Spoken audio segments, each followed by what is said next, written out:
Devon. Yes. I thought you was asleep. You better be glad I ain't got the camera on now. Hello.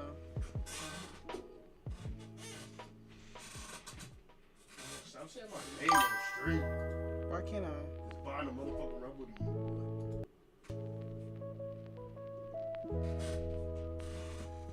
I don't even know what this is.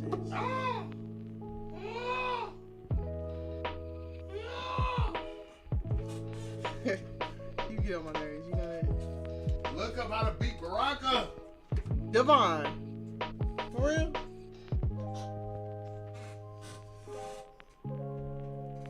I'm not playing with your ass. Thought you was. No, I'm streaming. Yeah, streaming gotta be necessary.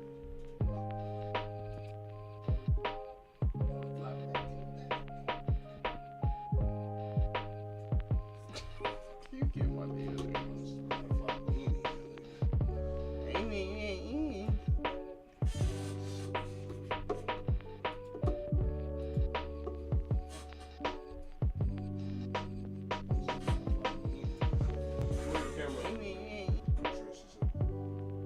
Trying to see what. William got the camera on. Alright, hold on.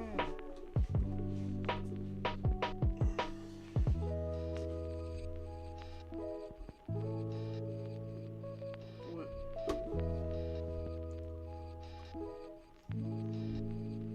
What did you just do that for? Because I'm finna move my screen to my monitor. Yo, like, Sims? Yeah. They ain't saying nothing. Turn your camera off. What? Just turn your camera off. Come on, man.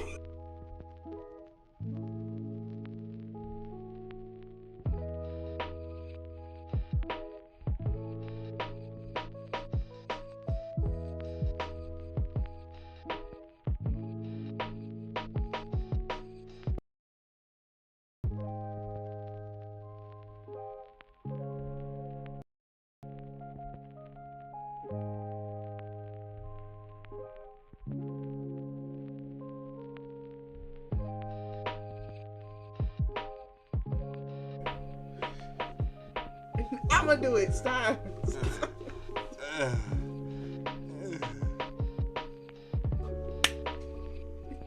Bro, get the fuck out. Move! Get on my damn nerves. You want me to, man, pick a fire story, bro. No bullshit. I'm watching. Put some fires, please. You wanna sit here and play the game with me? No. Alright, then sit your ass back over there. Move!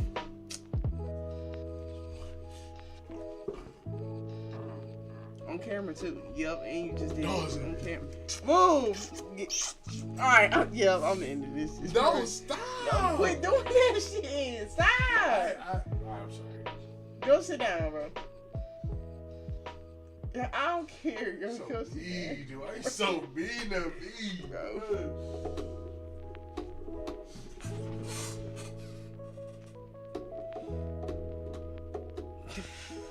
You kill my last nerve. Can we do the intro, bro? Damn. Alright. What's good, y'all? It's Butterfly Mac and we back. Yeah. So, alright, last stream. That wasn't really a visual novel that I'll be playing for real. Like, that was just story. They barely made me do a choice. Like, the story, I'm not gonna hold you. I'll give it to them. Story good, but damn, I can't make a choice in this bitch. What the fuck is this for then? So, we finna spin it. I'm not even gonna finish that game. I'm gonna spin the wheel. We gonna find another one. I play that on my own time, but for on here, it's not even worth it, bro. Alright, let's see what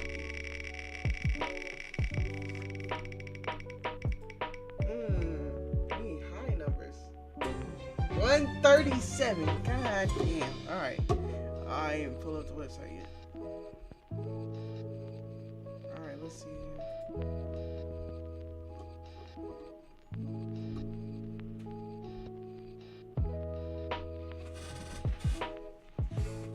I need to get this one. I need to play this one. let's see. Alright, cool. So we're gonna do. We'll start at the top and then come back down. Now, last time we did that shit was some ass shit. We gonna do bottom. No. Okay, we'll do that. Alright. 1, 2, 3, 4. Damn, 137. That's a lot, bro.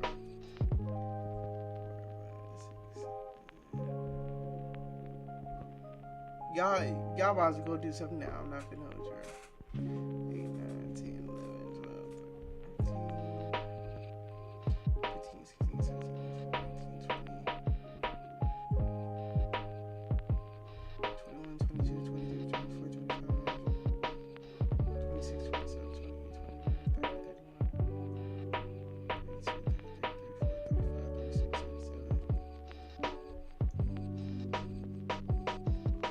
30, 31, 32, 33, 34,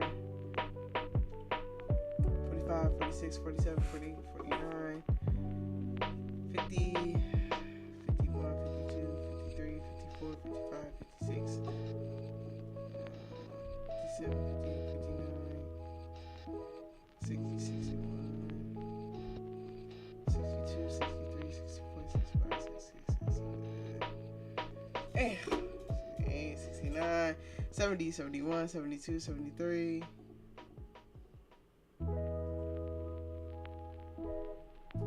74, 75, 76, 77, 78, 79. Alright, then we down here. 80, 81, 82, 83, 84, 85, 86, 87, 88, 89, 90, 91, 92, 93, 94, 95, 96, 97, 98, 99,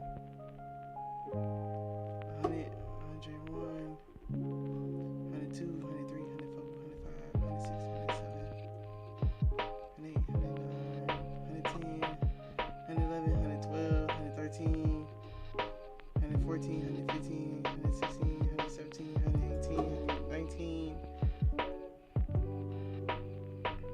120, 121, 122, 123, 124, 125, 126, 127, 128, 129, 30, 130.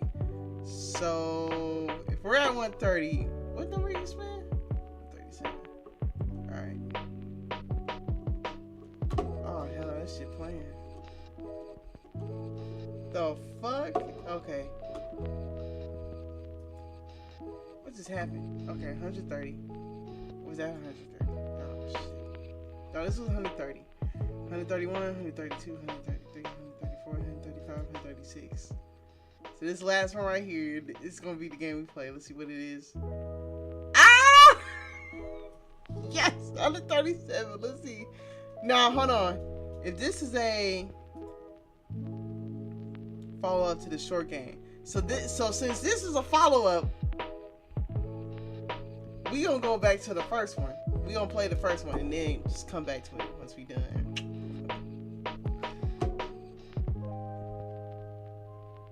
Follow up to the short honey. Okay, so we gonna play the original honey trap game, and then after we done with that, yeah, she said it's short, so all right, babe. We should be able to get this done in usually I play for 4 hours, so we should be able to get this done in that amount of time. All right. I love our name. Oh, this is our ex-boyfriend. Lord, just damn. He fine. Alright. So what I'm gonna do is I'm gonna put y'all on pause. I need to make a we'll be right back screen. I'm not finna hold you. I need to make that. But in the meantime, y'all gonna be on the intro screen. I'm gonna get this downloaded and then I'll meet y'all back.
No, it's not you. It's me.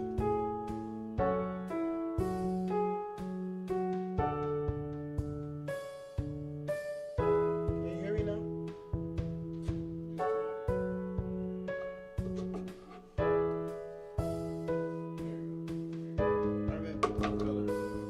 Huh? What color is the mic? What color is it? It's green. Alright, let's get started. Honey trap.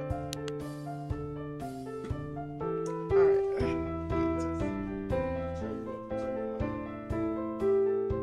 Turn it up.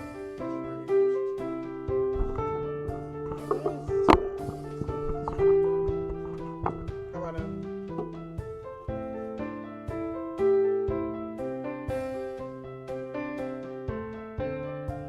How about now?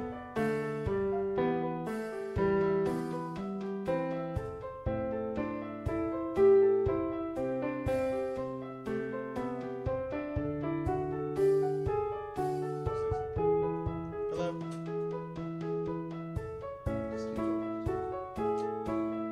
I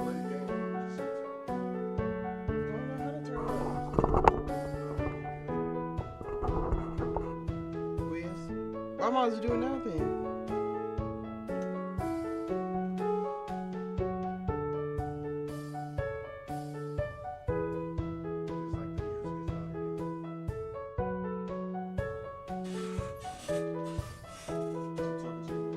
Yo.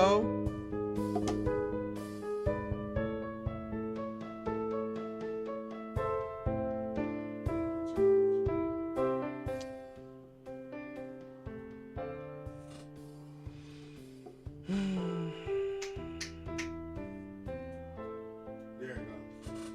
I wasn't snapping to you. I'm snapping.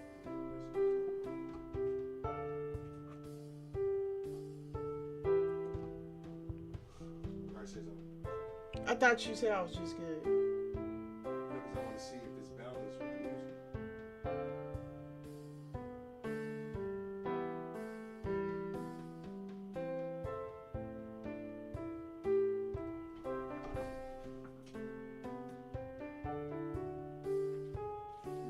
No. Yeah, look at you. See, you hear your tone on stream. I thought that was good. Because damn. Alright, y'all. Lock in. You're pretty sure the divines hate you.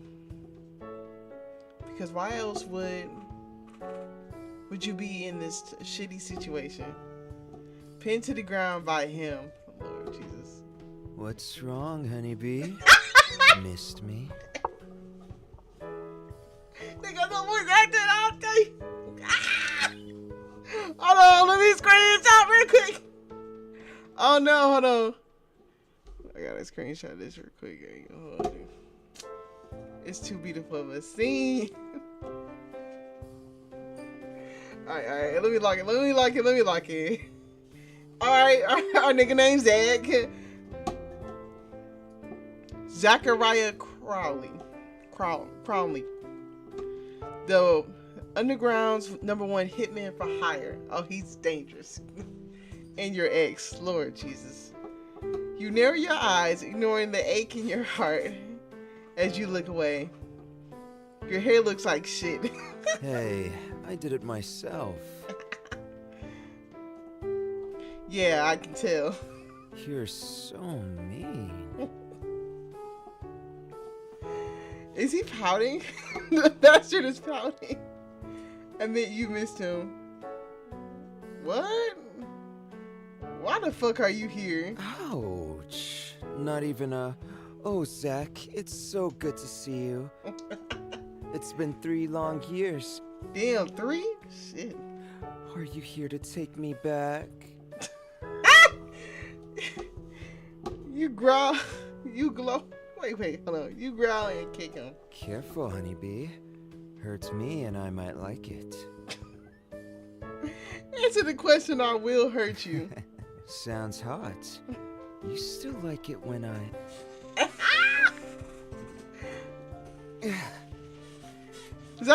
Zachariah doubles over and groans, his eyes scrunching as he whines pitifully. Honeybee, that was low.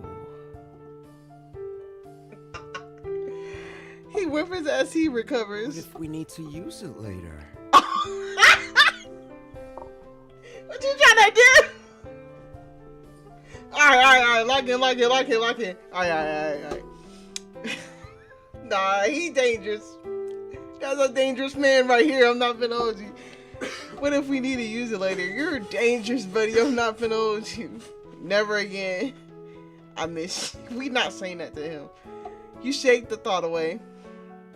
Zachariah looks surprised before his face settles back on his trademark lazy smirk. Don't worry. I'm just here for some files. The one from our last job. You mean the job where you betrayed me? Damn. For the Sarada clan? To secure your own escape? Damn. He winces, eyes softening for a split second. It's not what you think. You're lying. Your tirade is muffled as he covers your mouth with his gloved hand. Shh, honeybee. I need info from that night. And you won't believe how hard it is to get good intel these days. Especially since Hayate went into hiding.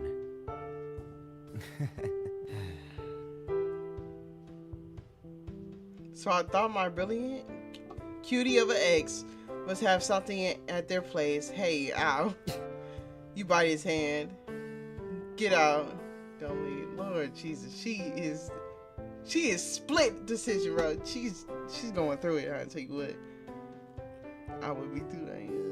You were still angry at him, hurt that he left you to the enemy, that you fell for him despite knowing better. Still angry that you still loved him, especially when he smiled. When the corners of his eyes creased as he did. Zachariah's eyes widen. You swear you've seen a flash of guilt before his expression settles back to his trademark lazy smirk. Why? Aw, come on, honeybee. You said you loved me. It's Nightingale to you. So why did you hurt me? Ooh, yeah. And I've been after. I think I get it, because the first time seeing him in 3 years, I can see it. And I've been more than gracious at entertaining an unwanted guest. Get out. Why didn't you save me? His eyes narrow. All right, honeybee. That how you want to play? I can play. You yelp as he flips you over, cold metal enclosing your wrist, until an audible click is heard. He cuffs you. You fucker. Well, if you want me to be so badly. He flips you back over, his knees shoving your thighs apart, and he situates himself in between. Get off. Stay. He reprimands you mockingly. Don't be like that, honeybee. Zach, this isn't funny. Oh, but it is. He sits up and yanks off his right glove with his teeth and leans down to whisper in your ear. Now, be a good dear and tell me where those files are. Pretty please. Hey, I ain't gonna hold you. She's strong, bro. I would have folded. I'm not gonna hold you. You shiver as he draws. His ungloved hand softly tracing patterns on your collarbone. Be good for me and I'll make it worth your while. You know I'm a rewarding man. Your cheeks flush as you remember your time with Zachariah. Smiles and soft kisses, him washing your hair after missions, holding you gently, and other more carnal things. You clench your eyes shut, pushing the thoughts away. Thinking about me, are you? I'm not. You're not convincing anyone. He laughs and your heart twinges. Yeah, I think I said it. Reminding you of movie nights and popcorn from a home that no longer exists. I think about you a lot too. You do now. You blink. What? I think about your cute face in the morning. Your messy bed hair. How you're non-functional until I make your coffee. 2 shots, 4 creams, and 2 sugars. I don't even remember the order. Come on. Yeah, I still remember. How could I forget? You fight. Hold on. Let me lock in. Let me stop teasing. You fight you fight to steal your heart. He's lying. He has to be. But what if he's not? I don't believe you. Your voice wavers and his eyes soften. You know what else I remember? What do you remember? He whispers as he leans closer, resting his forehead on your collarbone. His hand moves down to trace your waist gently. I remember how you like being touched here. He squeezes his hand on your waist. How you like being kissed right here. Yeah, we doing this right now. Get off of me. He trails his soft kiss across your How jawline. you like me to have you. He pressed down. Your heart feels like it's going to explode. What else? You whisper. What else do you remember? He looks like he weighs his next words carefully. You having my back. You ensuring we both survived. Us being in love. You hiccup. Then why did you do it? He grits his teeth. You let them take me. How can someone do that to a person they love? Honeybee, I swear. Nah, it I don't want to happened hear all 3 that. years ago. I had my reasons. Yeah, okay. Lying ass nigga. Tell me. I can't. Then we're done here. You watch as sadness overcomes his features before looking away. The files are in the safe are in the safe behind the bookcase. The code is, damn, you told him code too? Oh yeah, you not fucking with this nigga. Good shit. 140319. Oh, why am I saying the code? Surprise etches his face. That's our... After this, we're done. Don't come back here anymore, please. He grits his teeth, eyes glossy. I want to tell you. I can't drag you into this again. That's not for you to decide. Zachariah sits back and uncuffs you. He wraps you in a tight hug. You instinctively return the gesture, breathing in his scent. Clean laundry, soft notes of jasmine from his shampoo. Okay, let's talk. I don't want to be apart anymore. Oh, you realize after 3 years? Will you hear me out?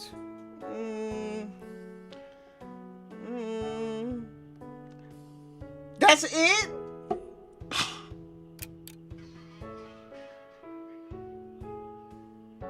Are you serious?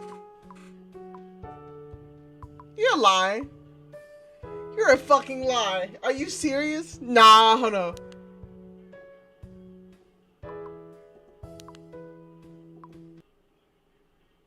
Are you serious, bro? Are you dead ass? Nah, there ain't no way you just did that. Nah, we gonna try again. Hold on, y'all. Nah, this ain't right. This ain't right at all. Hold on. Nah, this ain't right. Nah, ain't no way y'all just did that though.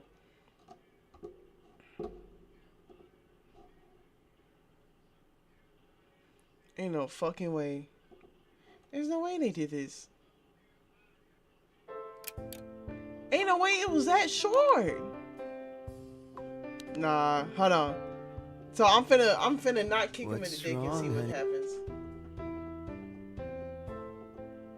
Hey, here's... Ain't no way that's it. Ow! It's been... Are you... Careful. Sounds hot. I ain't gonna kick him.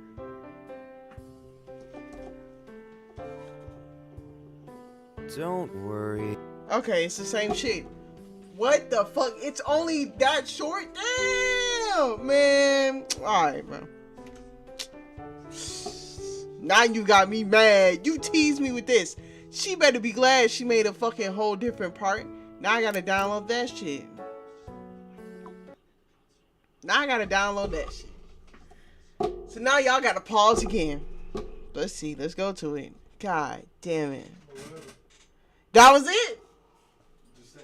Just that little part. It was good too. What? Ah, this okay. And then now she says this is short. So, oh, this shit got more scenes than the other one. Wait a minute. Or maybe I didn't download the game. No, this is Trapped. Short story set after the events of Honey Trap. Yeah, I downloaded this one. Okay, so then we gotta do Honey Trap Burned and download this one. That's crazy. That's fucking insane. Yeah, so we finna do 2 games. Cause I ain't right. You pulled my heartstrings and left me out to die. Ain't no way you just did that.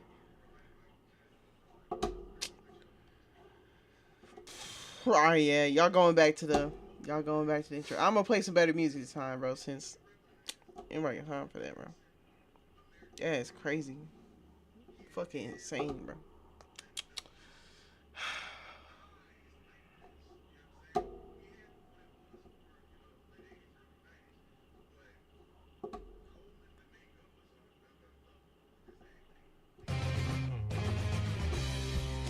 Hey, this fire remix, bro.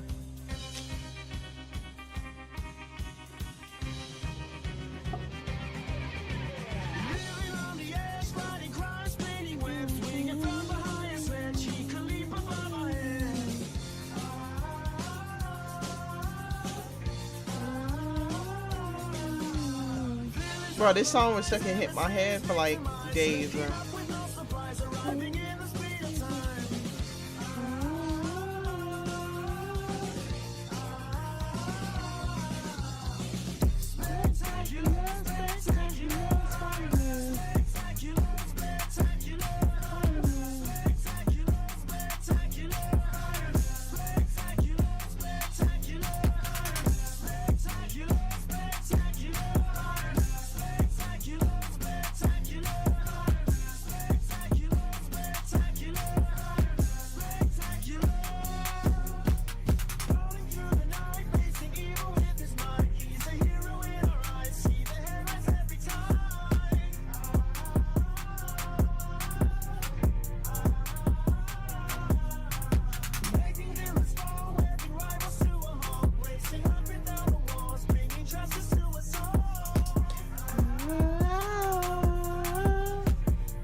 Alright, man.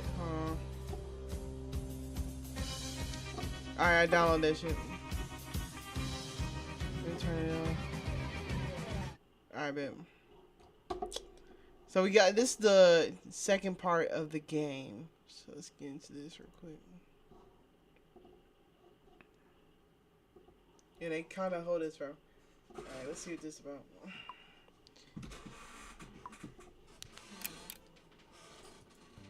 Burned. Alright. A short adventure made as a thank you to everyone who supported Zachariah in the first short game. For better understanding, I do recommend you play the previous game first. Enjoy. Pain, worry, exhaustion, and the smell of blood. Okay. Different scenery. You curse under your breath, carefully bracing Zachariah, who is leaning against you. The hallway's lights are dim and flickering, casting haphazard shadows against a cheap... Okay, yo, I was trying to fuck that word up anyways. Zachariah's steps are heavy, breathing labored as he hisses through his teeth. His right hand is braced against his side, shaking as red seeps down his fingers.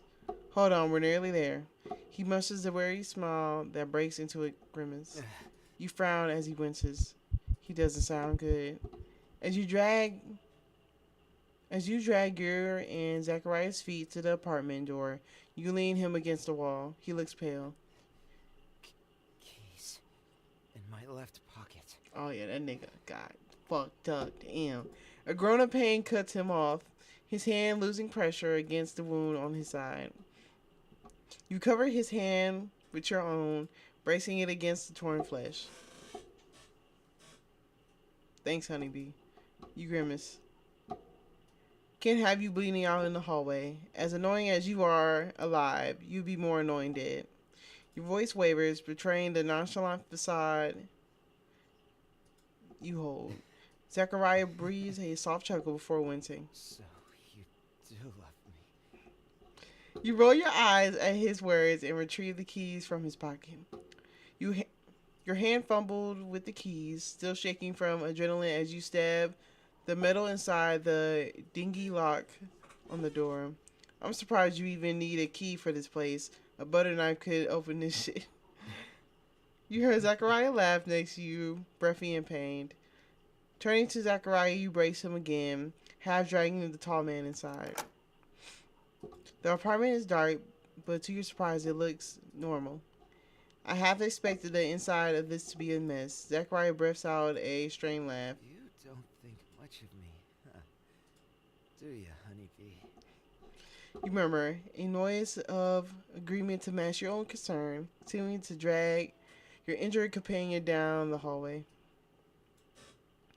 Reaching the living room, you dump him onto the couch, grimacing as he yelps in pain. Sorry. Don't be. You know I can take it.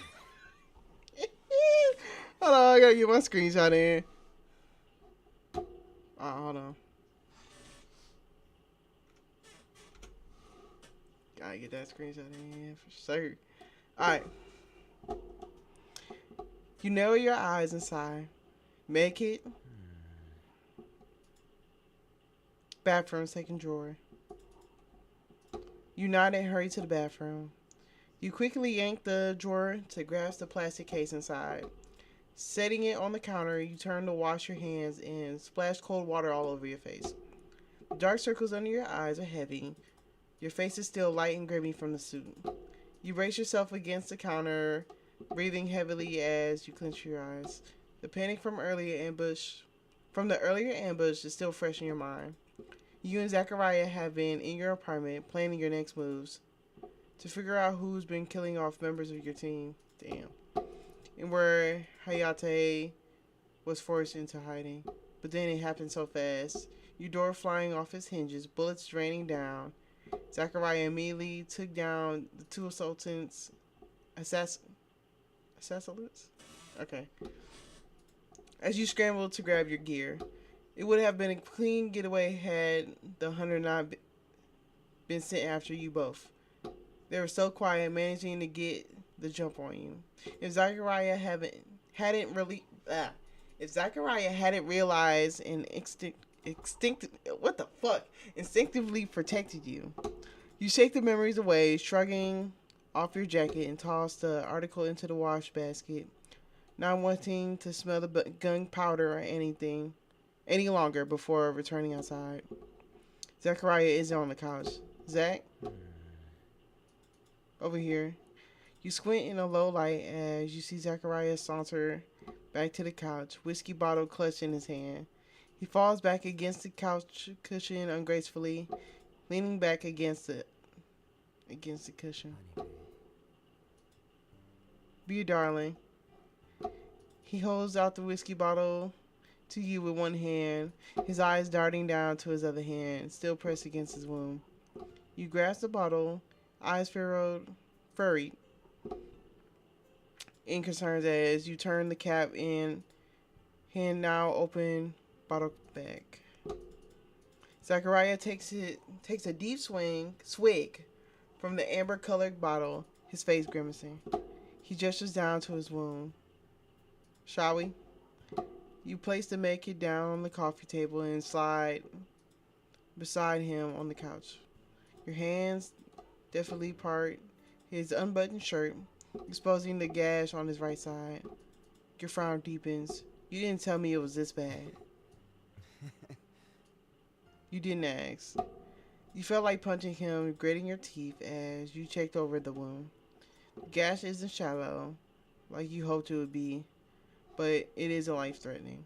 Your hand drifts down, grabbing the disinfectant from the med kit and stabs some on his wound with a cloth.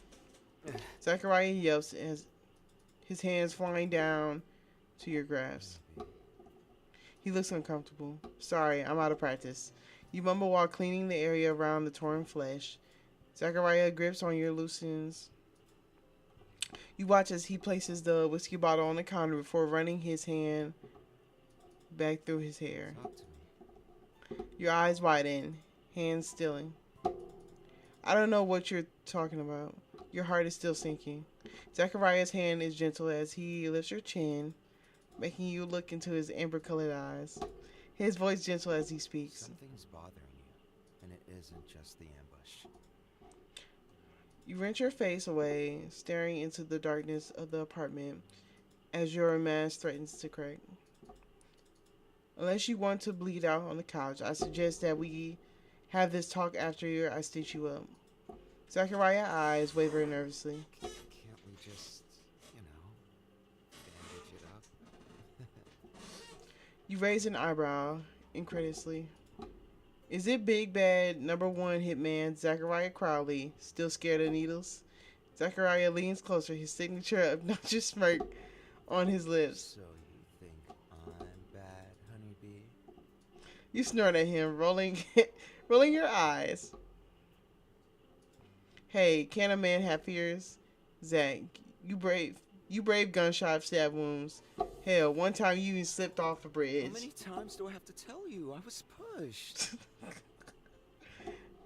You let a chuckle escape you, missing the look of surprise on Zachariah's face.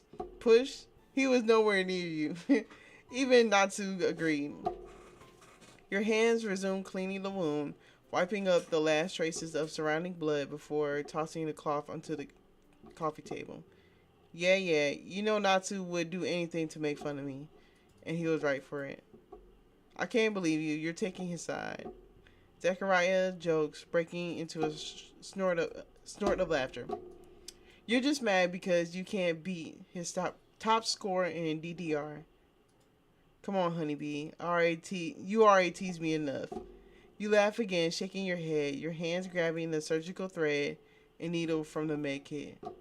Zach winces as you hold the needle up. Honeybee, my darling, my baby, sweetie pie. You cringe. Please stop. Out of my life, my little Pookie. Ow! Oh, hell no. You slapped his arm. I'm injured, remember? Funny, you're not acting like it now. Sit the fuck still. You pull the shirt more up on the side, threading a length of thread onto the sharp needle point. Looking up at Zach, you watch his eyes dart nervously. You take pity on the man and thread your fingers with his, squeezing reassuringly. I'll be gentle. Shame, because I like it rough. This nigga. You glare at him, the intensity softening once you see the masked anxiety in the man's gaze. A sudden surge of emotion overwhelms you and you lean up to press your lips against his. Zachariah's surprise. Squawk is muffled by your lips before his hands shoot up, gasping your hair and pulling you closer. You grasp a little in surprise, and he takes the chance to push his tongue against yours. Few minutes pass before you part with him. His grin is irritating you. So, he draws and takes the chance to position the needle against his skin with the needle holder clamps. Wait, you hold him down, Zach. Zachariah nervously jumps nervously at your tone. If you keep stalling, you will really bleed out. Spoken like you didn't already stall him with that kiss just then, Zachariah sighs and relents, leaning back and looking away. You'll be okay. It'll be uncomfortable for a little, then you can go back to doing whatever it is you do. You hold the skin with the forceps before sliding the needle into him. Zachariah hisses, his hand clutching the couch cushion as he whimpers. I don't like needles. You hum sympathetically. He was always fearful of them. You muse as you remember how difficult it was to get him to take his Tentasis? What? Tentasis shot. That time he stepped into a rusty nail. I know, Zach. You pull the thread and loop it around the needle driver before knotting it firmly, completing the first suture. Zachariah is uncharacteristically quiet. You alright? I don't regret it, you know. He rambles when he's nervous, I forgot. You make a noise of confusion, urging him to elaborate. He breathes a heavy sigh as you push the needle through his skin again. Shit. How is this scarier than the ambush? He chuckles nervously, grabbing the forgotten whiskey bottle and taking another large swig. A droplet of whiskey trails from his lips down to his neck, dripping into his clavicle. You eye the amber liquid, shoving down a strangely hot feeling in your stomach. Anyway, what I meant to say is, I don't regret shielding you from that hunter. You grimace, the unpleasant feeling from before overtaking the warmth in your lower half, plunging you back into the sickening icy cold. Zachariah's voice lowers as he places the bottle down, reaching over to tilt your chin up, forcing you to look at his eyes. Do it again. My bad. The determination in his eyes is too much. You're not ready for him to dig so deep and carve the truth out yet. Be honest with him. You might not get this chance again. Zachary cocks his head to the side. Tell me. You complete another suture, scared. The crease mars the space between his brows. You breathe, the words escaping you like a bullet from a gun. The truth tears across your thoughts. I was scared. You stitch another suture. Look, I wasn't ready for you to come back into my life. Zachariah looked pain. When I was locked away, I thought I hated you. I did hate you. You broke my heart, you know. You laughed bitterly. Tears prick from the corners of your eyes as you push the needle back into him again. Grabbing the forceps again, you stitch another section of his injury closed. Yet right now, you feel like you're opening your old wounds.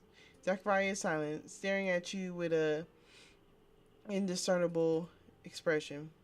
Like he's trying to hold it together so you don't completely fall apart. Fuck.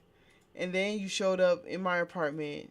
It didn't even take you more than a few weeks to find me. I told myself I hated you then too, but I didn't. His eyes widened, pain evident in his gold eyes. Part of me was happy to see you, happy to know that you found me so fast, like you thought about me as much as I did about you when I was locked away. I did. You finished the last suture, tying the knot cleanly and tossing the suture tools aside to be cleaned later. You don't dare to look at him. I would daydream about how I could apologize, how I would take it all back, how if I was braver back then maybe I could have just... He sighs heavily. I could have just told you the truth. You're stunned as your eyes flick up in his direction. Then tell me now. You plead softly. You want to know. You want to desperately salvage the broken connection you have with this man you once called your lover. Zachariah leans back against the couch, tilting his head to rest against the surface. Boss wanted to use you as a bargaining chip. Damn, for real? That's some bullshit. So it was a setup from the beginning. You let that shit slide. You ain't shit, nigga. Your mouth feels dry. The target in the tower was a decoy. Zachariah's fist clenched, and you watch as he swallows. Boss cut a deal with Ascension Tech. Free intel and supplies, cybernetics, and weaponry in exchange for you. Damn. Just sit pretty in that tower like a glorified hostage.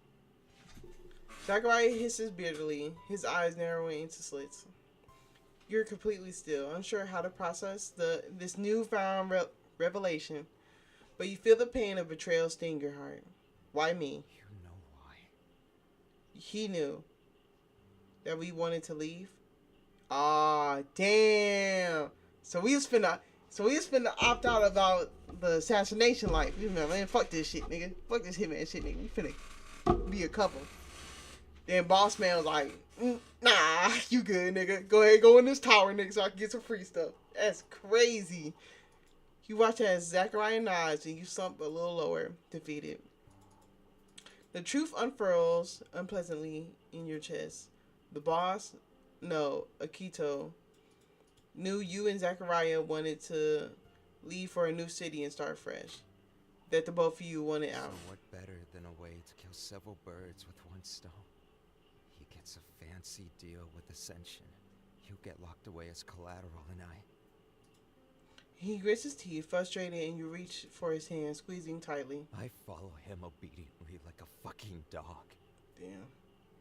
So that night, when the suit showed up... Damn, you tipped him off?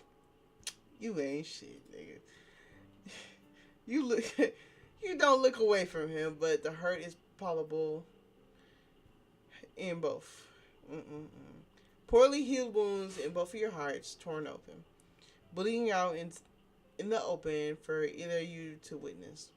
Zachariah clenches his fist. Better you in the hands of them than a plaything for the fucking head of Ascension. But for what it's worth, I'm sorry. I should have taken your hand and never let go. He laughs, humorously and weary. I guess there's a lot of things I should have done better. Yeah. I wish you would have told me. I wish I did too. I wanted to, Jack. You're still clutching his hand. Fingers laced with his callous ones. Why would you say that, bro? Now you got me laughing, bro. I told why you ain't tell me. I wanted to, Jack. I wanted to. I swear to God. Bro, that's really how he is, bro. His callous ones. You trace your thumb over one of the veins on his hand. If I asked you to run now, no hesitation. Okay. You look up, shocked at his immediate admission, but you see nothing but absolute resolution in this man's eyes. Zach, I didn't even finish saying it. Doesn't matter. I would. You could ask me tomorrow if I wanted to run with you, and I would. You could ask me a week after, a month, a year, or more. I'll always say yes. You down for me, ain't you? You feel tears well in your eyes and run slowly down to your cheek. You sniffle. Zachariah's gaze softened. He strokes your cheek, brushing a stray tear away. You could say anything, and I'd say yes for you. It's always only been you. At least he ain't cheat. I'm joking, nah. Now I'm giving him benefit of doubt. Nah, we ain't finna do that. He tugs you close to his chest and wraps his arms around you as you cry into the crook of his neck. You're stupid. The worst? An idiot? Yeah, but hell, screw Ascension. Screw Akito. Screw it all. You hold back a sniffle and emit a watery laugh, your hands clutching the collar of his shirt tightly. I'll even let you collar me and I'll bark for you. I'm not even into that, but your face flushes red at his admission and you smack his chest while he laughs. Shamelessly. Shameless. Only for you. The atmosphere quiets. The boiling intensity from before dying into a low simmer. You sit back up, avoiding his eyes. There's so much that's still left unsaid, but for now you feel lighter. Honey B.I., your heart jumps with a spike of hope. I still love you. You do. You refuse to look into his eyes, but your heartbeat is hammering in your ribcage. Come on, baby. Pouring my heart out here, you know? Shut up. You're so annoying.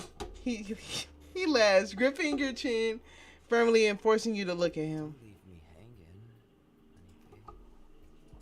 honey. It's pretty obvious I still care. We need time. We can't just pretend everything's okay again.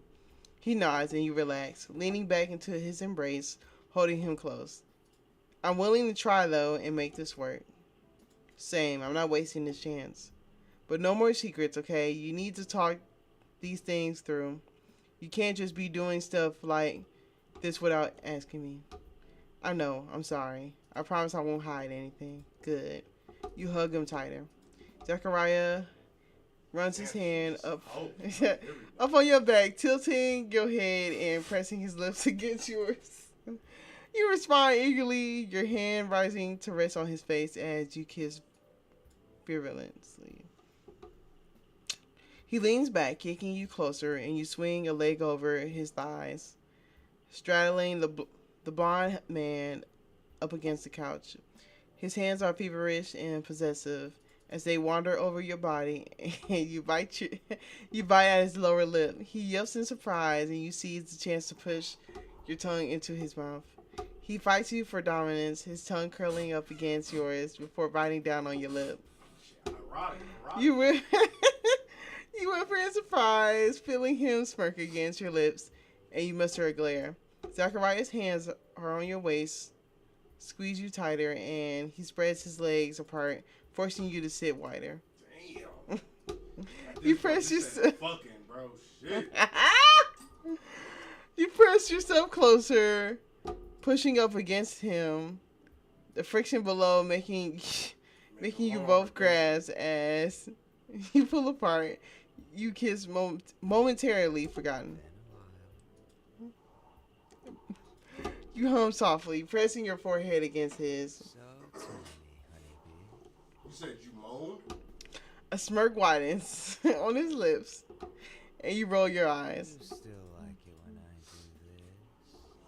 do this? Zachariah's hand grips your neck, squeezing gently, and you feel a fire surge in your gut, warm and sickly sweet, as he tightens his grip. I'm not. She said, "Fuck it."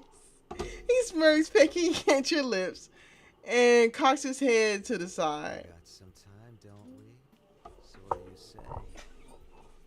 What you gotta do? Wanna ride?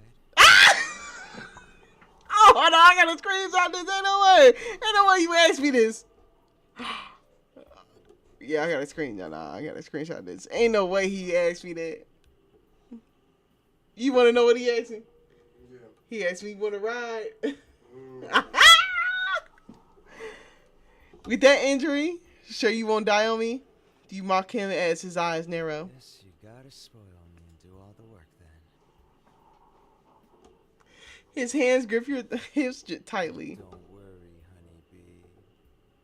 His voice drops to a low whisper. I'll be real good for you. Control it. The night continues. A quiet Quint. Hold on. Control yourself, nigga.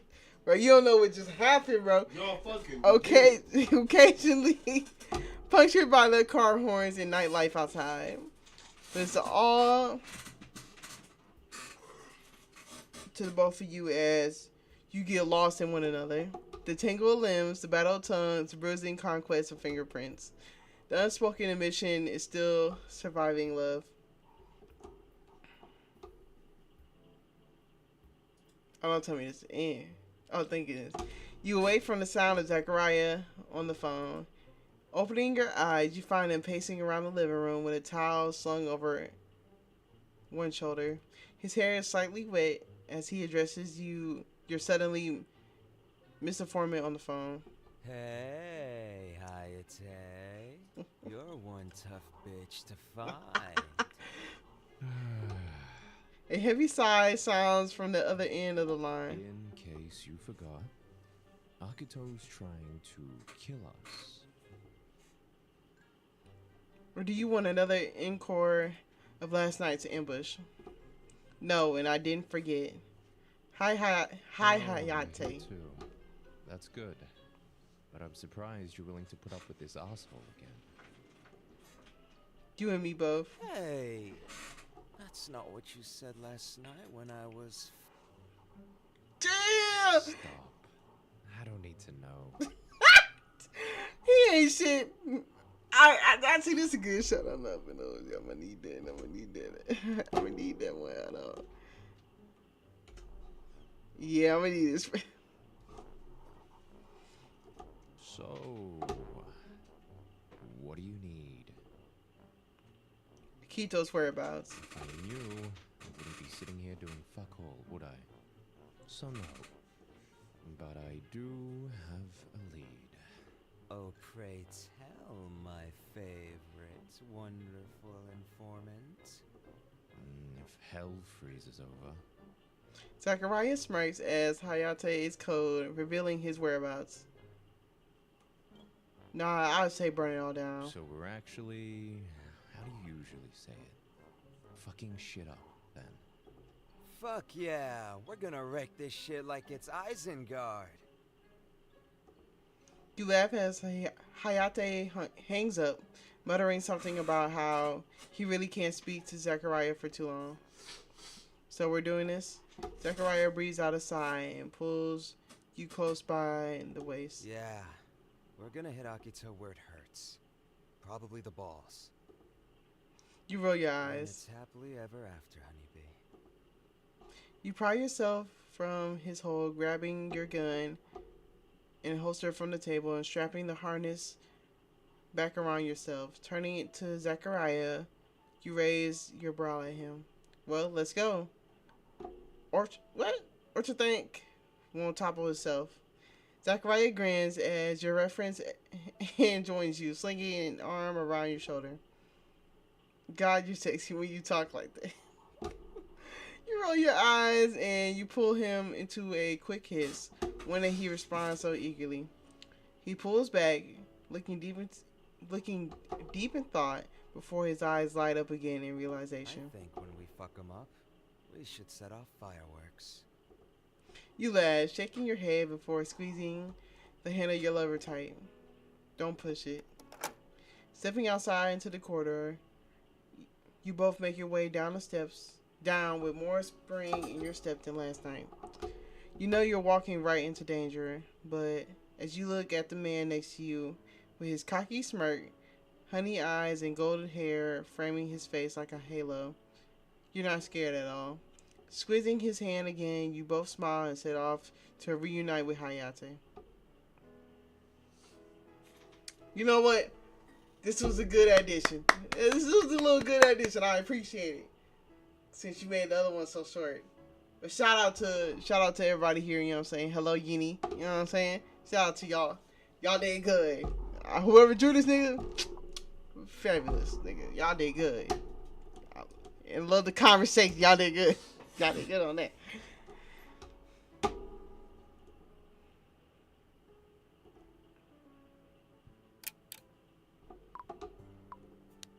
Yeah, y'all did real good, huh? Let me check everything out. Oh, no, I'm not playing this shit again. Alright. Not gonna lie. That was good. I'll give that a 8 out of 10. And the reason I'm not giving it a 10 out of 10, because y'all know damn well y'all can make it longer. Like, come on, bro. We could have got a little action scene, and played the whole thing out. What? But it's all good. I ain't nobody mad at y'all, but 8 out of 10 is still a good story. Y'all did good. Now, because that was short as shit. Like, what? We only got an hour in. And most of that was just me trying to get set up. So we gonna play one more. We gonna play another game. We're gonna spin the wheel one more time and see what we get. So let me go. Let's see. Play some background music real quick.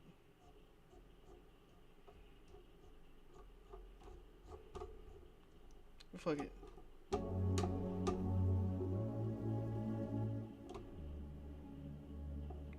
I'll turn it up a little bit. There we go. Alright. Spin the wheel again.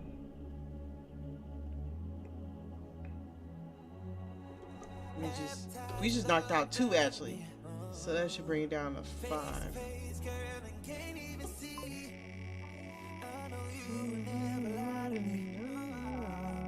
Trying hard to 75. Let's get to count, nigga.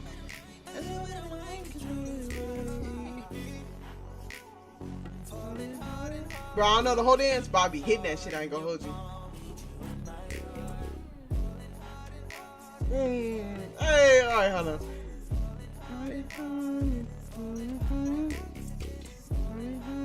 Oh, I gotta rate that game. I'll do it when I'm off here. Alright.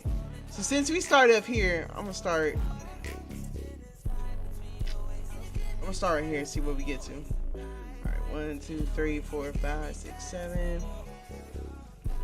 9, 10, 11, 12, 13, 14, 15, 16, 17, 18, 19, 20,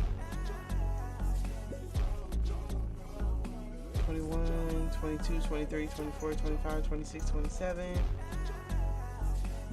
28, 29, 30, 31, 32, 33, 34, 35, 36, 37, 39,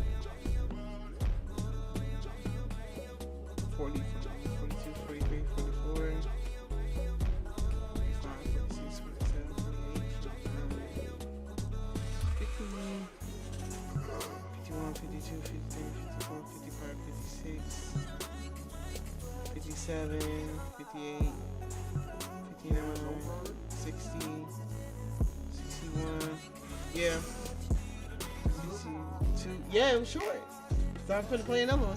62, 63, 64, 65, 66, 67, 68, 69, 70,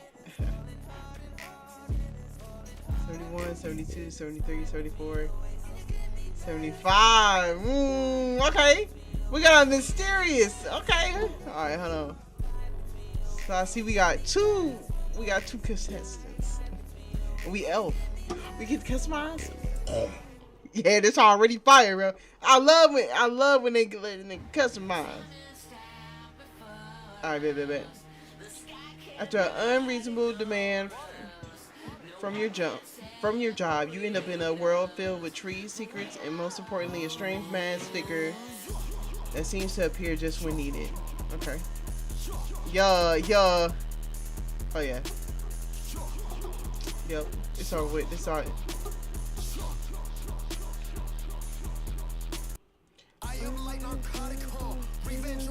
Bro, I love my next key, bro. That's just shit fire as hell.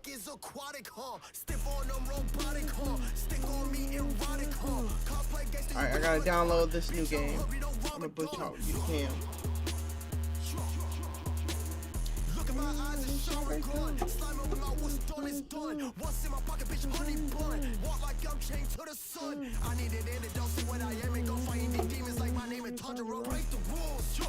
I'm gonna break the rules. Give a fuck, I'm gonna break the rules. Give a fuck, I'm gonna give a fuck, I'm gonna give a fuck, I'm gonna break the rules. Give a fuck, I'm gonna break the rules. Give a fuck, I'm gonna break the rules. Give a fuck, I'm gonna give a fuck, I'm gonna. Hey, they call me the stool. You my prey, I'm cannibal. Watch your bitch, cause you I spoon her like some animals. Can't you look at my boots? Balenciaga my boots. Like I imported the truth. You asking my questions, bitch, read the room. This that type of shit I'm on. Rolling like a Bakugan. We could battle Digimon. Bitch, I'm deep from dusk till dawn. They think I'm selling dope, good thing my lawyer go jump in Geronimo, eat your heart carnival. Break the rules. I'm gonna break the rules. Give a fuck, I'm gonna break the rules. Give a fuck, I'm gonna give a fuck, I'm gonna give a fuck, I'm gonna break the rules. Give a fuck, I'm gonna break the rules. Give a fuck, I'm gonna break the rules. Give a fuck, I'm gonna give a fuck, I'm gonna. Hey. Alright, let's see.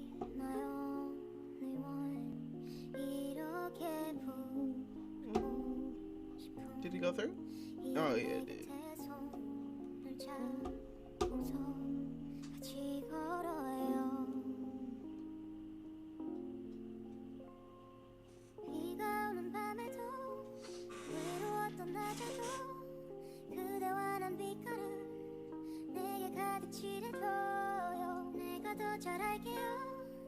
이렇게 같이 있어준다면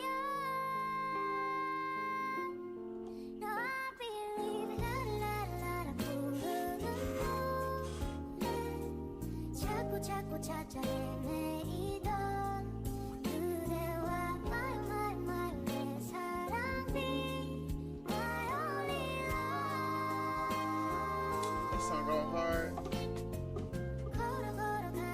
Alright, babe, I got it up now.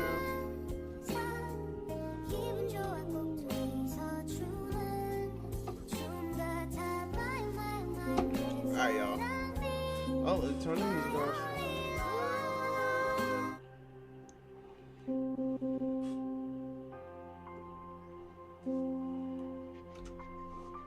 Alright. What the fuck are we supposed to be touching? Alright, let's see what calls to us. I'm gonna go with.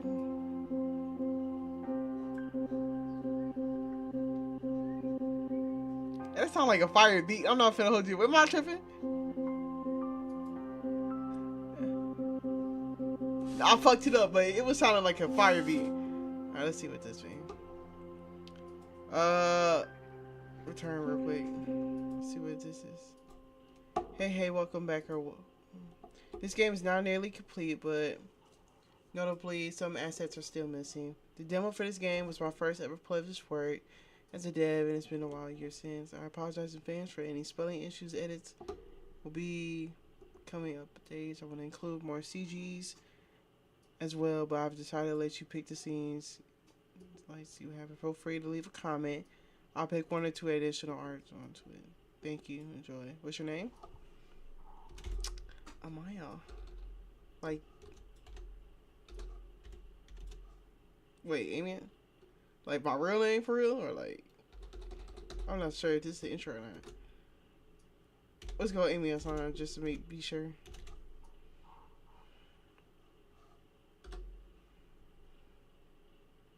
Please choose your height. Please note there is a character creator screen on later. I'm average height. I'm not gonna hold you. It's alright just to be average. Don't let anyone tell you otherwise. Type shit. In this world, there's a structure. There are schedules, deadlines, and never-ending monetary bureaucracy. All right, that's just this world, though. You sat at your desk, paperwork and general work, clutter strewn all over the place. People frantically flit from place to place around the office. The buzz of magic was drowned out by more bondage things. The sound of paperwork being shuffled and the undeniable beeping of a manufacturing printer filled the air, followed by groaning and curses vaguely muttered to no one in particular. You glance at the clock on the far wall. 2 p.m. Your work day would usually last until 8 p.m., but with how chaotic the office has been lately, you anticipated a few long nights ahead at the work desk. At least you had coffee. You lifted your coffee mug to your lips, the formerly hot liquid now room temperature, or not. You quietly got up to go dump it out. Bam. A coworker not looking where they're going had knocked into you, and you turn in, spilled coffee all over your desk. The coworker hadn't even stopped to apologize. Of course not. Ain't that some shit? No sooner had you cleared an opening for your desk than a notebook was tossed down in front of you. Damn! More complaints? No. This was obviously not part of your responsibilities. The notebook was rather disheveled looking. Some pages were barely hanging on, and when you stared at it for a few moments longer, it was nearly damp. You would have cleaned your desk again if you were sure. It gave you the very distinct impression that you would leave an unpleasant odor. Oh. You're on a field assignment now. Congrats on your promotion. His tone suggested that this was anything but a promotion. Now get to it quickly. He snapped his fingers at... Bitch, you snapping? Hey, nigga, calm the fuck down, nigga, damn. You not pretty at all, so you can get fucked up, lame ass nigga. What about my other work? Okay, that's my job. I'm busy.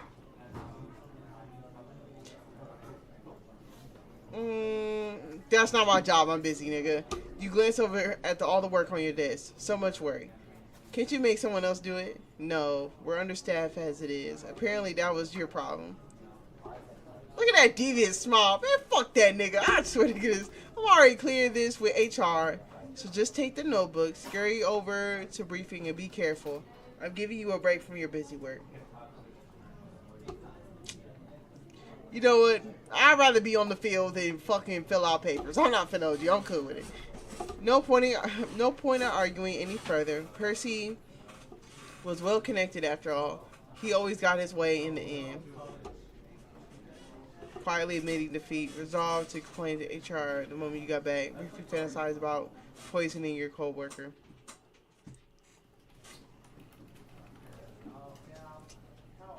Yeah.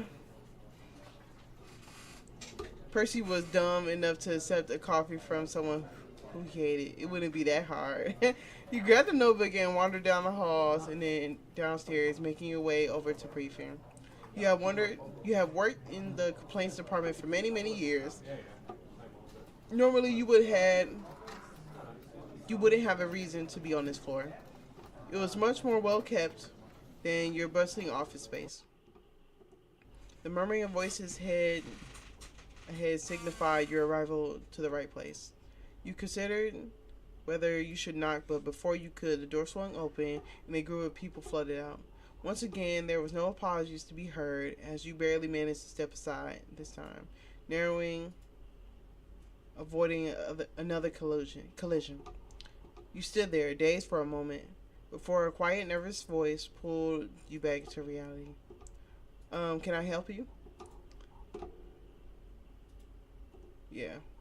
She gave a long, drawn-out, exasperated sigh. Of course, he would shrink his responsibilities to such a inopportune time. Please come in. She stepped aside until you were in the room before closing the door. Inside, there were several shelves lined with what you knew to be field diaries and assignment records. The desk was placed slightly off-centered in the room, books placed about in orderly piles on the floor around you. This room at least got more sunlight than your office space, which has always seemed a little too cold to be comfortable. I'm Cammy. I assume this is your first field assignment. You're a Mia-san from Complaints Department, right? Well, I suppose I should give you a quick rundown on how things works. As I'm sure you're aware, we have several hundred gateways under our supervision here, from the human realm to the abyss where ghouls dwell. We all came through different gates after all. And since you're coming from complaints, I'm sure you know better than anyone else, not all doors are allowed to remain here. She paused to give you a moment to process before pushing forward. Sometimes the doors are simply unmanageable. For instance, someone opened a door to waste where dragons dwell once. Somehow it pushed through and slipped into the human world. I'm sure I needed to tell you how inconvenient that was. You likely got to deal with the paperwork from that. We got to wrangle a very unhappy dragon. She seemed lost in thought for a second. In essence, some doors cannot be allowed to remain here, connected. You will venture into the new worlds that lays behind this new door. Stay there for 14 days and then write a comprehensive report on your findings along with a recommendation on whether or not this door should remain.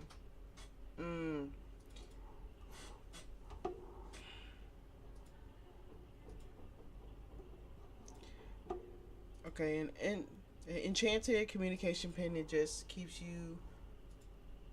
it on you at all times. I'll check in with you once every 2 days or so. Well, anyways, you should get changed over there and grab a new journal off the desk, and then I'll take you to the door. Damn, so soon? I couldn't help but grasp. Percy had told you in a hurry, but this is ridiculous. Yeah, sorry, I assume this is another gift from Percy. She shot you a tired look and made it clear that this was not the first such gifts she had to deal with. Alright, customization. Let's get it. Finna be a bad bitty. Let's see. Am I that dark? Yeah. I'm not this light. Is you an elf?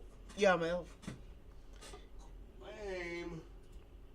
Is this brown skin? Or should I just go one more? I'm gonna go one more to keep it safe. I'm a light brown. The fit. What fit we on here? Not gonna lie.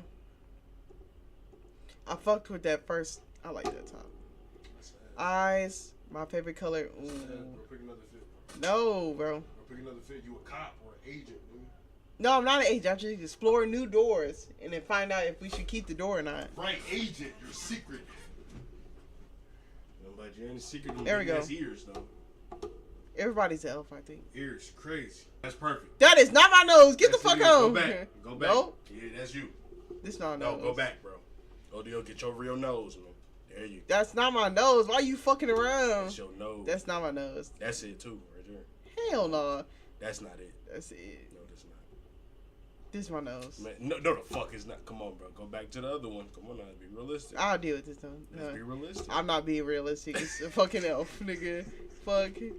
No, please. Ooh, I might do the brown combo. Yeah, brown combo. Clothes. I like purple. My favorite color purple green, but I don't like that green. Yeah, I like that one. I can tolerate that one. Hair black. You know I gotta rock the glasses, right? I have to, bro. Oh, we can't change the hair. Oh, we can. Oh, that's hair color though. Oh, never mind. Look at them. All right, what we rocking? Let's see. Oh, they put them dryers in it. I might have to. Oh, they got the.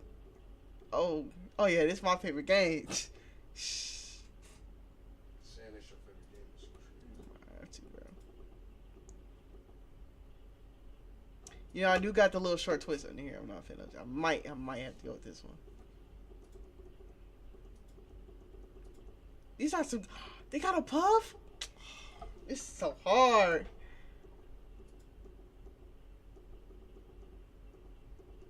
Maybe I should. I just want to see all of them before I pick. That's cute. That's so fire, bro. Look, bro. They got some good hairstyles on. No, yeah, they should too. Alright, fuck. I don't know which one to pick. Damn. Alright. I'm gonna go little twist. No, long dreads. No, I don't want no fucking long dreads. I'm gonna be. Look, it's the long, short twist. That shit. Hey, look at your forehead. My forehead is that big. No, it's not. Yes, it is. Not even close. Just go to dreads, bro. No, I don't want the dreads with the jewelry on her. Yeah. Yeah, I might go that. I might have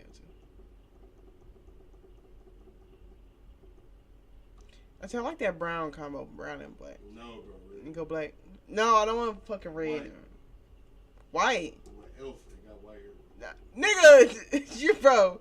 No, bro, they have black hair too sometimes. Never seen Alright, this is my character. I'm finna screenshot real quick.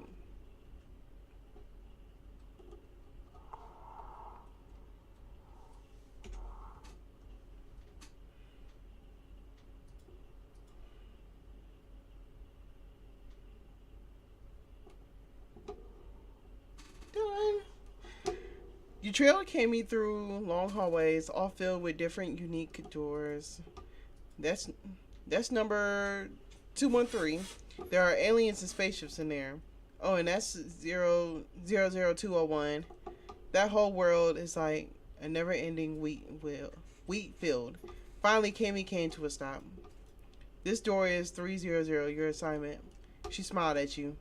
Don't worry, I don't feel any bad energy coming from this one, and Percy probably didn't either, or else he wouldn't have passed it off to you. He's a bit of a slacker, but he wouldn't make you do anything too dangerous.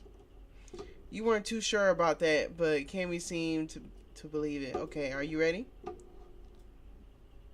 Yep. Your hands wouldn't stop trembling. Your mouth was also suddenly dry. You'd be okay, right? Cammy slowly eased the door open, revealing a dense forest beyond. You can smell the familiar scent of freshly fallen leaves. A staple back of the elven realm. Most notable thought was the smell of fresh air. Embassy air had a very dusty quality to it, so that you were never quite breathing comfortable. I'll check in with you tonight, okay? Make sure you're all set up and okay. Good luck out there. As you stepped through the door, you felt a warm, tingling sensation. There was a sharp ringing in your ear, and your vision was. Hey, that kind of scared me. I'm not feeling it. Went entirely foggy. Day 0. After a moment of ringing subsided, replaced with a canopy of birds chirping, a gentle breeze brushed past you, softly rustling the leaves overhead. Okay, nice forest. As your vision crept back, you could begin to make out the thicket of the trees surrounding you. Turning around, the door had just stepped through was now gone, leaving you all alone in the forest. There was a strange sizzling in the air as magic from the embassy intermingled with this new place. For a moment you felt as though you were about to be sick. You leaned against a tree as you regained your composure. You weren't sure if this was better or worse than you had expected. Instinctively clutched the enchanted communication charm around your neck. It was important to remember this location. The door wouldn't be visible again until it was open from the other side. You looked around the forest. The sun above its trees was already high in the sky. You guessed that it was creeping towards the late afternoon. It was best to focus on finding a place to stay first. Kimmy had handed you a small pouch with gold earlier. Apparently gold was pretty reliable currency across most dimensions. Convenient as that was, it wouldn't help if you couldn't find a place to stay.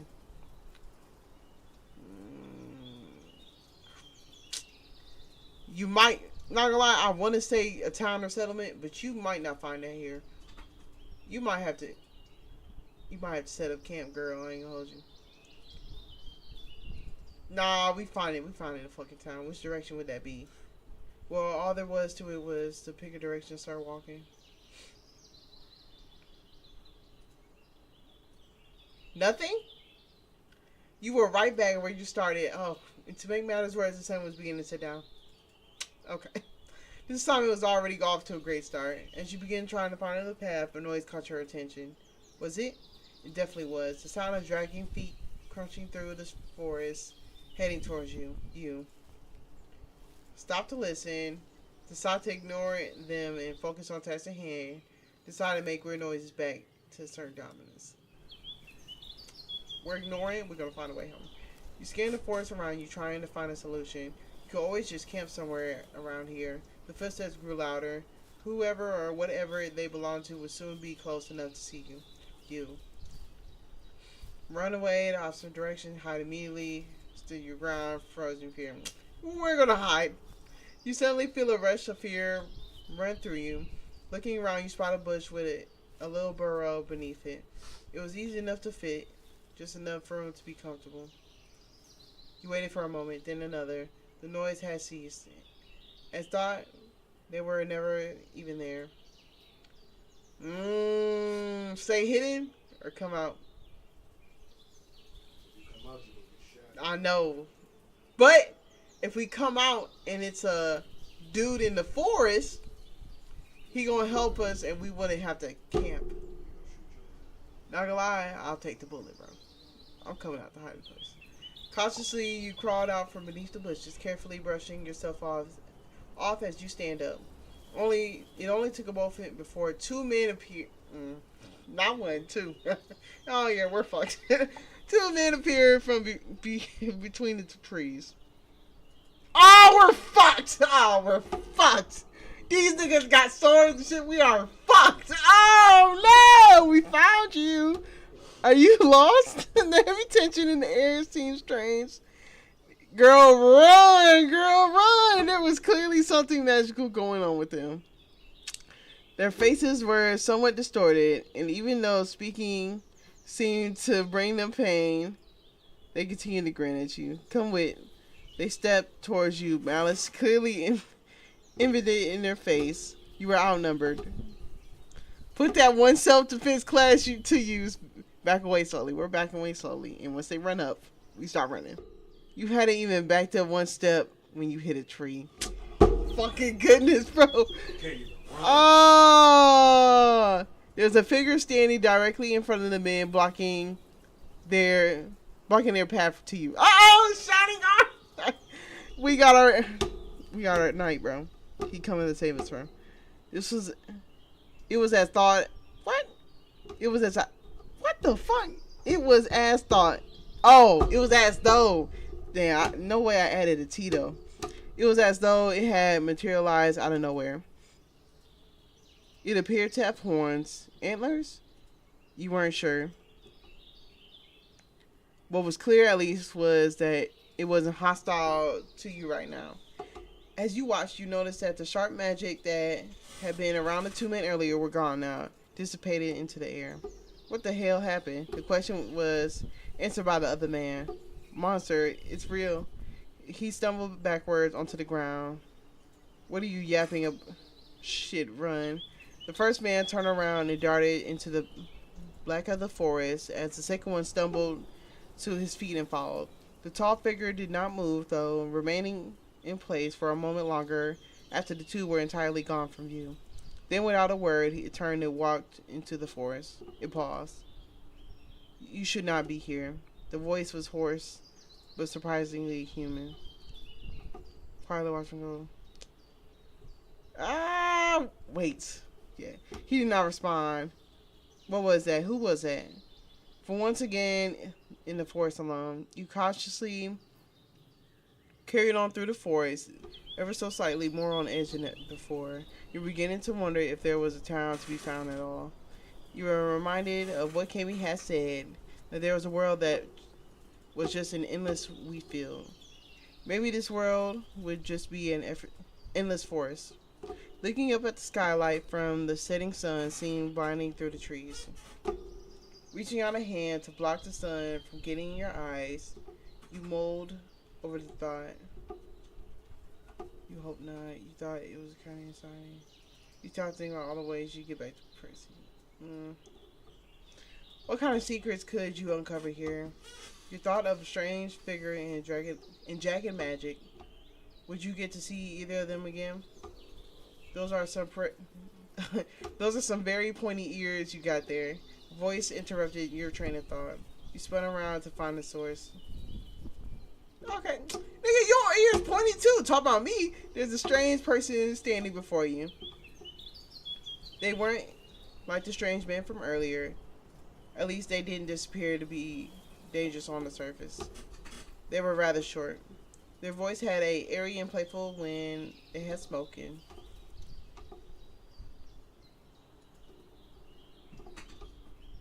And when the sun caught the straight strands of hair, it glittered like moonlight. No matter how you looked at it, though, they looked like they had come right out of a fairy tale book. When you met their eyes, they were still curiously staring at you.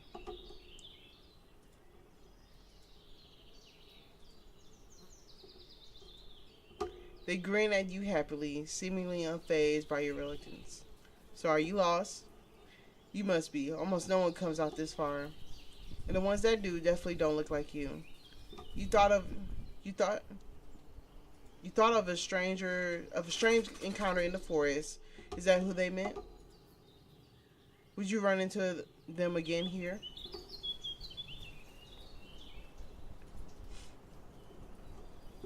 I can do that. They paused for a long moment, but it won't do you any good at all. Why won't it? They placed their hand on their chin. You weren't sure if they were actually thinking about something or just teasing you some more. After a moment, the answer arrived. There is a town sort of close by, but your hopes were quickly dashed. There's a festival happening right now, so there's no way you'll find a room there. Okay. Ignoring your thoughts on the matter, they continued. Even if you could, those ears will be quite a spectacle. You'll be quite popular, and probably not in any way you want. They snickered to themselves like it was the most amusing thing in the world. Well, I am quite benevolent, so I suppose I'll help you. I live there. They pointed through the trees, though you were unsure that what lay beyond them. It just so happens I have an empty room, which I suppose I could offer to you. Damn. I'll need your help. Oh, okay, you stammered, caught off guard. I said, I offered Only if you're sure. I still want to go to town. Wasn't for you. I do still want to go into town. That'd be cool to see. But we can go another fucking day. I am always sure. Their faces have been rather mischievous since the beginning, but they seemed even more so in that moment. They looked like if they were about to turn around and start marching home, certain you would follow.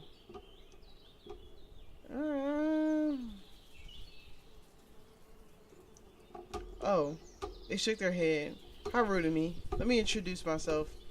They did a sort of bow. I am Ellie. It's a pleasure to meet you, Misa. Ellie led you through the trees happily.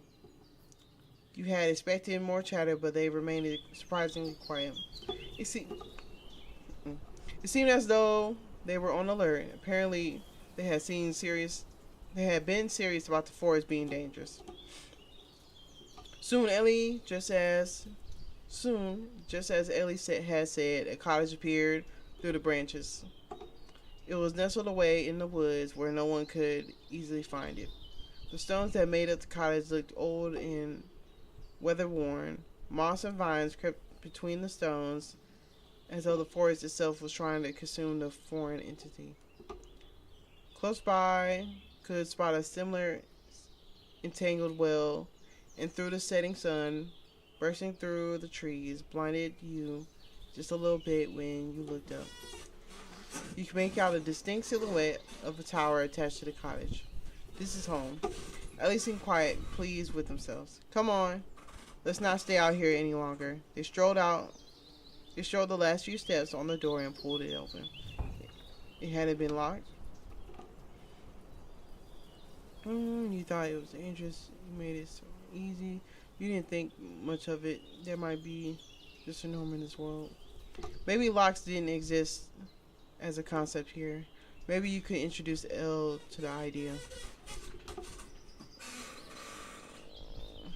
Yep. Well, you're already here. Outside was definitely dangerous, so maybe it'll be fine. Once inside, you could see that it was actually quite cozy and normal looking. There were paintings on the walls and some assorted chairs here and there. Close by the table with a bowl on top containing something you presume to be mushrooms. Beads on strings hung by the ceiling, sparkling whenever the sun catches them. While Ellie moved easier under the beads, you barely passed just under them. Some are longer than others, though.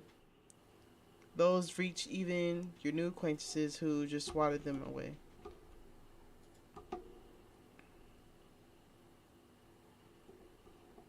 Much like Ellie, this place looked and felt like it belonged in a fairy tale picture book. Well, this is it. Make yourself home. Oh, but let me show you your room first. You must be tired. They gestured towards a staircase. Following them up the stairs, your feet on creaky floorboards filled with narrow quarters. At the top was another old-looking door. Ellie did not wait to make sure you fall behind them before opening and stepping inside. Well, here it is. Sigh.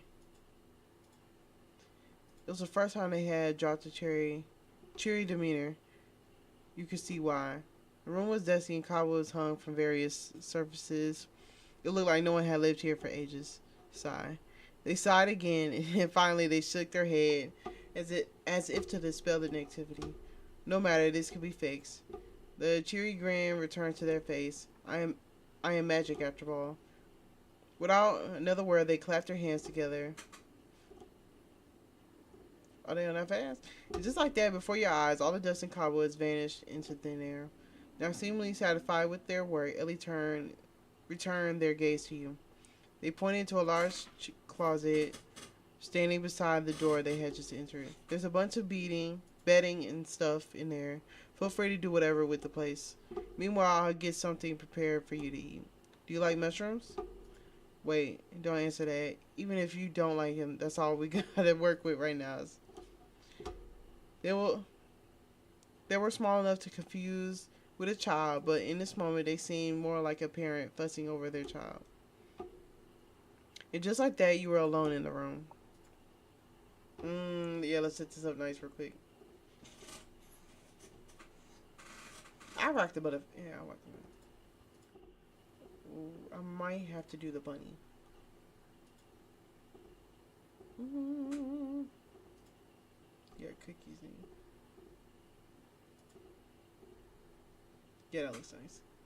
Curtains, I'm gonna go with. I like that light green. I bet. You have finished your setup when the pendant around your neck began to glow. Cammy must have just been reaching out to make sure you were okay. You quickly pulled off as it began to flicker, placing you on the desk. An orange glow illuminated in your face as the image emerged. It was an empty corner. You were about to say something when you were interrupted. A voice finally came through the magic transmitter. It was much quieter than you were used to. Oh, this motherfucker. I mean, son. Percy slid into the frame and into the chair.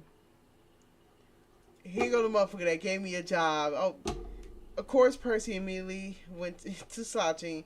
He never could use a chair properly. But wait, why was Percy the one checking in and not Cammy?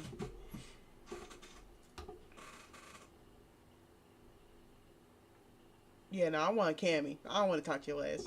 Percy may have been a slacker, but Cammy wasn't. Cammy is on a warpath right now. It's, well, you'll see eventually. Anyways, I told her I'd make sure you were still alive and not slacking. The last part was obviously more applicable to him, and you both knew it.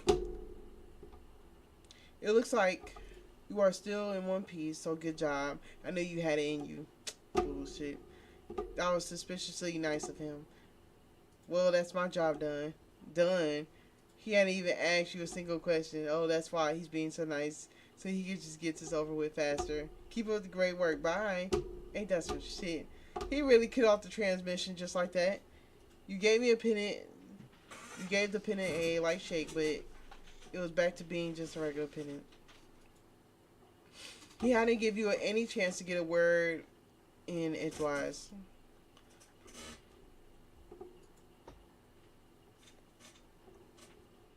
He's the worst kind of co-worker you had concluded. Whenever you thought work couldn't be more stressful, there was Percy to prove you wrong. You slipped the pennant back around your neck. Okay, like a nice guy. Day 1. Alright. The morning sunlight trickled through the trees, warming the place it touched on your skin. It wasn't an excessive heat, more like a gentle one, if he could ever be described gentle. Only a few moments ago, the dark hours of morning had faded into dawn. You had awoken before the sun came up, startled out of your slumber by a noise of Ellie getting ensnared into beads they had presumably put up themselves. Upon going down the stairs, they had informed you that they would be busy for most of the day. No explanation on what they'd be doing had been given. They didn't seem willing to elaborate. They reassured you, however, that the forest was to the west was mostly safe during the morning and in the early afternoon, as long as you stuck to the river and continued before the sky turned orange. Now you were standing outside the cottage, field journal in hand.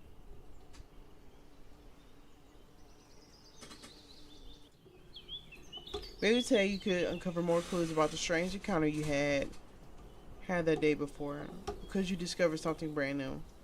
It was still too early to say whether things were good or bad. You just knew that they were for right. Now it was enough. You have 14 days to figure it out, and you plan to enjoy the fresh air as much as possible. All there was to do today for work was to take some notes and make some sketches. The notes were nothing new. You worked with paperwork after all. As for the sketches, you weren't exactly a master artist, but if it was just sketching, you could get it by. Soon as you stood outside the cottage, a moment passed, and then you could no longer delay. It was time to start the day. Kind of strange for you to investigate. Let's see something new. Emily has said that the river was where you should go, so it might be the best place to start. With a pep in your step, you set off, ready to learn all you could about this place. The wind seemingly in line with excitement spurred you on. Canopy of birds chirping overhead was nearly as bright and soothing as the sunlight itself. Soon, you would be letting the river guide you, of course, for the day. The walk towards the river was rather uneventful. Aside from the birds chattering to each other, nothing seemed to be happening in the forest. You found the river easy enough. You heard it long before you saw it. The ground was soft beneath your feet, squishing slightly as you stepped in it. Whenever the wind picked up, you felt a light mist across your face. The rest of the forest already seemed impossibly green, but somehow everything seemed much greener here along the river. Notebook still in hand, you decided to note all this down. Then staring at the riverbank for a moment, you make a little sketch of this place. Maybe it will be important. You've been told to write a report about this place, but now thinking about it, no criteria have been offered to you to do that.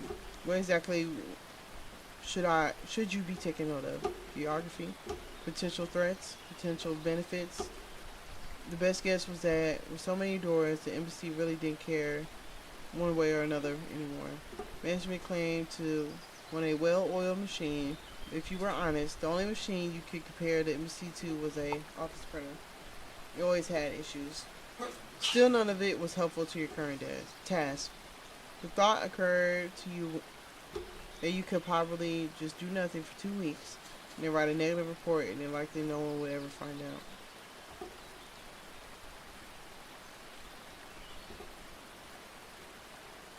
You didn't know yet, but if people here, maybe it could benefit from the door. Percy had initially come from a world like that. Dark and twisted and hopeless until the door appeared. It had been a wasteland filled with toxic air, a dying world. The door was used to evacuate as many as possible. Tedious as the work was, the embassy had much aid and resources to offer in exchange for it. Well, you weren't too sure about that part, but above your pay grade. You strolled along the riverbank, even if you had wanted to work. There wasn't really anything to be found all day. Just forest and more forest.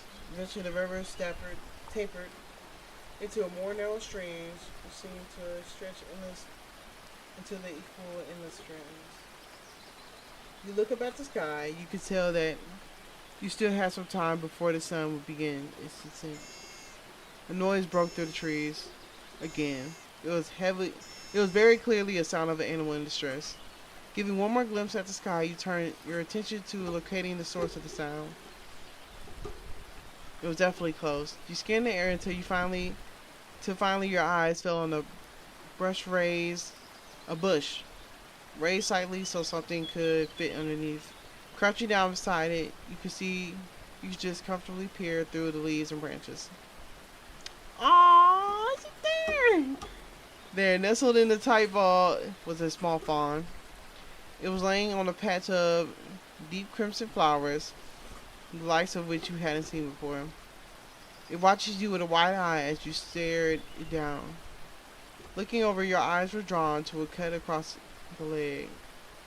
It didn't seem too deep, but for her animal this small, it must have hurt a lot. The fawn looked so frail.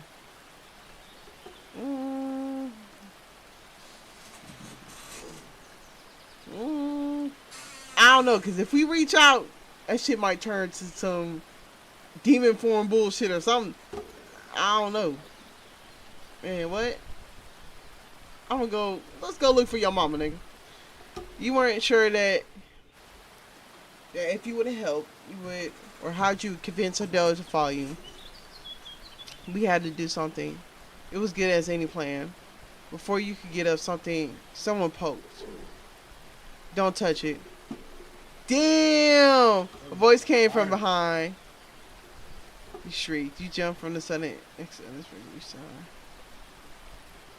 it had come out of nowhere. Perhaps because the forest was so expansive, you had deluded yourself into thinking you were alone here. Oh!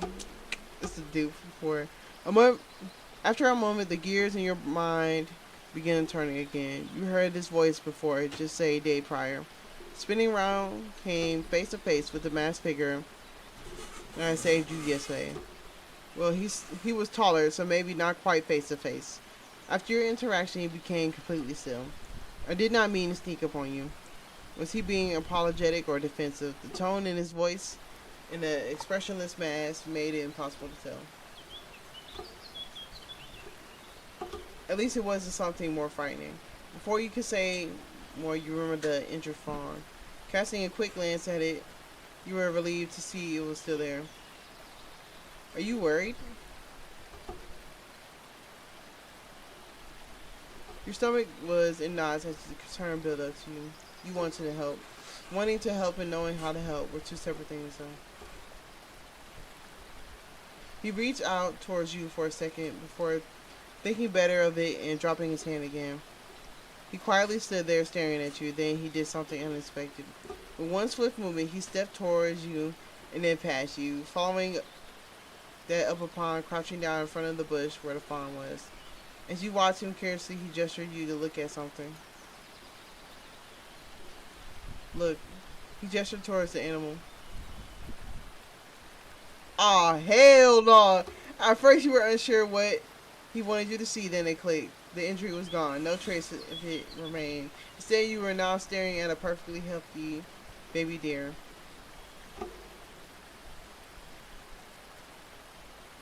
How? The animals are safe here. You felt as though he might say more, but ultimately he remained silent.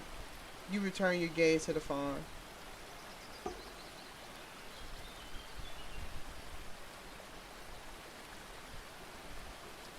You certainly weren't going to hurt yourself to find out. Still, it was something to take note of. The fawn was still staring straight into your eyes. It seemed so at peace that it was hard to believe he had been hurt a moment ago.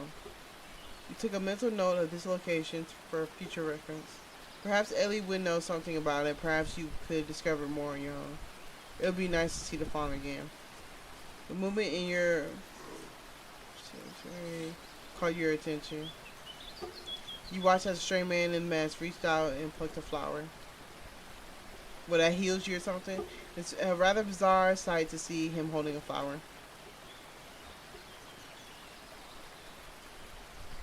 You wondered if you were about to see more unexplainable things happen. Even whiteless. Thank you. Oh.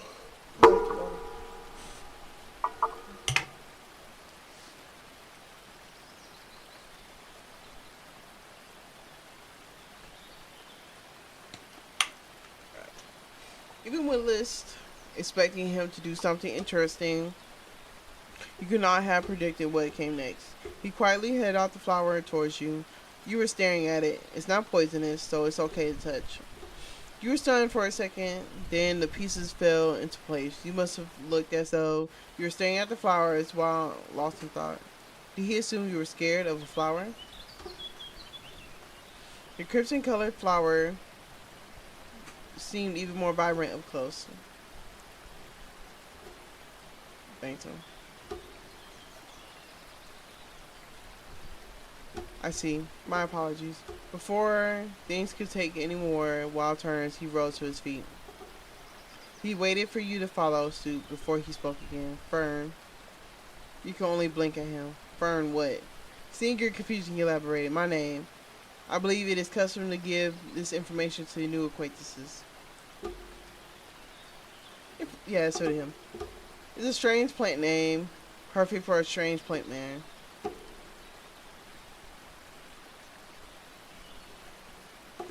My son. I'll remember. The moment was cut short by a distant twig snapping. You should leave here for now. The mother doe will soon come in search of her young. Do not stay in the forest after the sun begins to set. It was the same warning you heard from Ellie. I must also be on my way. Take care to stick to the river. With much to think about, you begin your trip back to the cottage. Your feet were heavy and fatigue was beginning to set in. Maybe tomorrow will bring answers. You tread the soft forest soil with some effort as you returned to the cottage. The impression Fern left lingered long after he was gone. So many strange things, and today was only the first full day here. It had been an eventful day for you. Now returning to your room in the tower of the cottage, and snuggling into soft blankets was on the forefront of your mind. Inside, the cottage was empty. Ellie clearly hadn't returned yet. You dragged your feet up the stairs and into the room, at least for the time beginning. Yeah, I said it right. Was yours. Being. Yeah, I said it wrong. You collapsed on the bed. Your thoughts were tangled up in your head. Every thread you pulled on just created a new knot, new question unanswered. You wouldn't get the chance to untangle those knots, though as an orange glow from around your neck quickly alerted you to the coming transformation. You quickly hopped on the bed and headed to the desk, hastily dropping the pendant onto it. To your relief, it was Cammy's face that appeared on the side and not Percy's. Thank goodness. Hello, Mia-san. Can you hear me? Yes, hi, I can hear you. She gave you a relieved smile. Happy to see you. Happy to see you're okay. I was worried Percy hadn't actually checked in on you when I saw the paperwork still empty. She studied your face for a bit. How are you doing, really?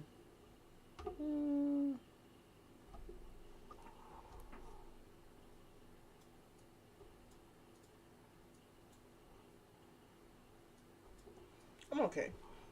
She let out a relieved sigh. That's wonderful news, I'm glad. Well then, shall we get to the paperwork? She shuffled some papers around. First things first, you have found loggings and are in a safe environment currently, yes? You glanced about the room. It wasn't the safest you had ever been, but you certainly weren't in fear of your life either. You nodded and Kimmy quickly scribbled your answer down. She was so serious when filling in reports, it was like day and night difference to her usual self. Next question. Have you encountered any hostiles? Hostiles? Alright, you're new to this. Any aggressive beings who seem to take exception to your presence?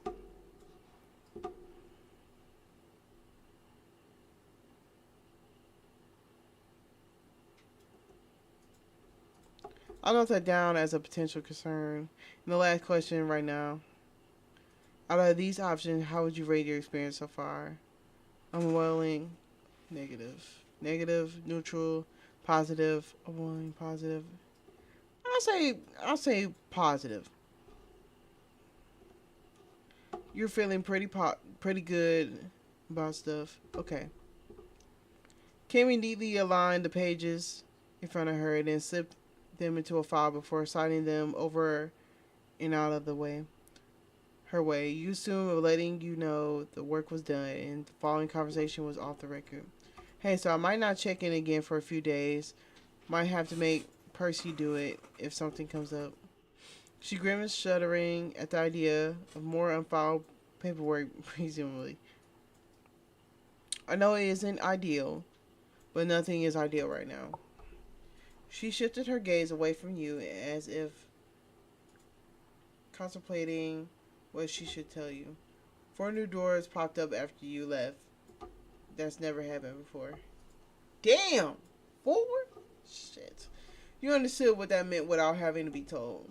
You were already understaffed when you had left. 4 new doors weren't just a crunch. They were impossible. Soon you would have higher management breathing down your necks, demanding you perform miracles. Honestly, anywhere was better than the embassy when the board showed up.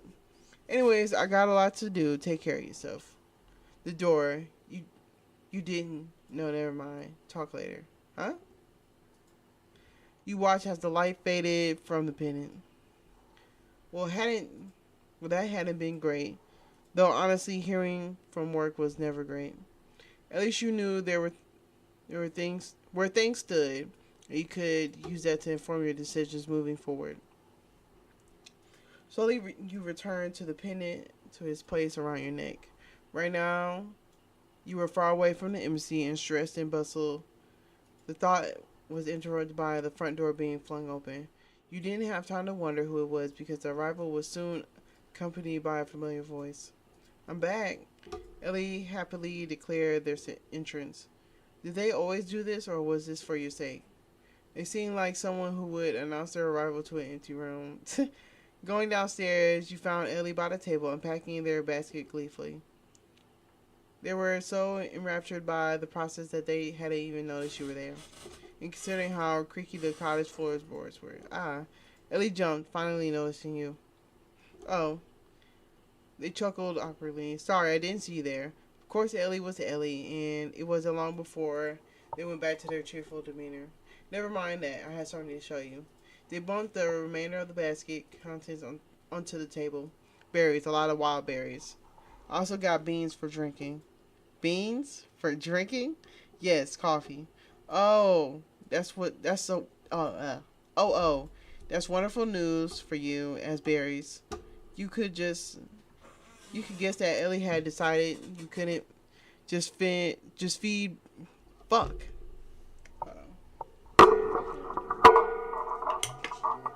I know.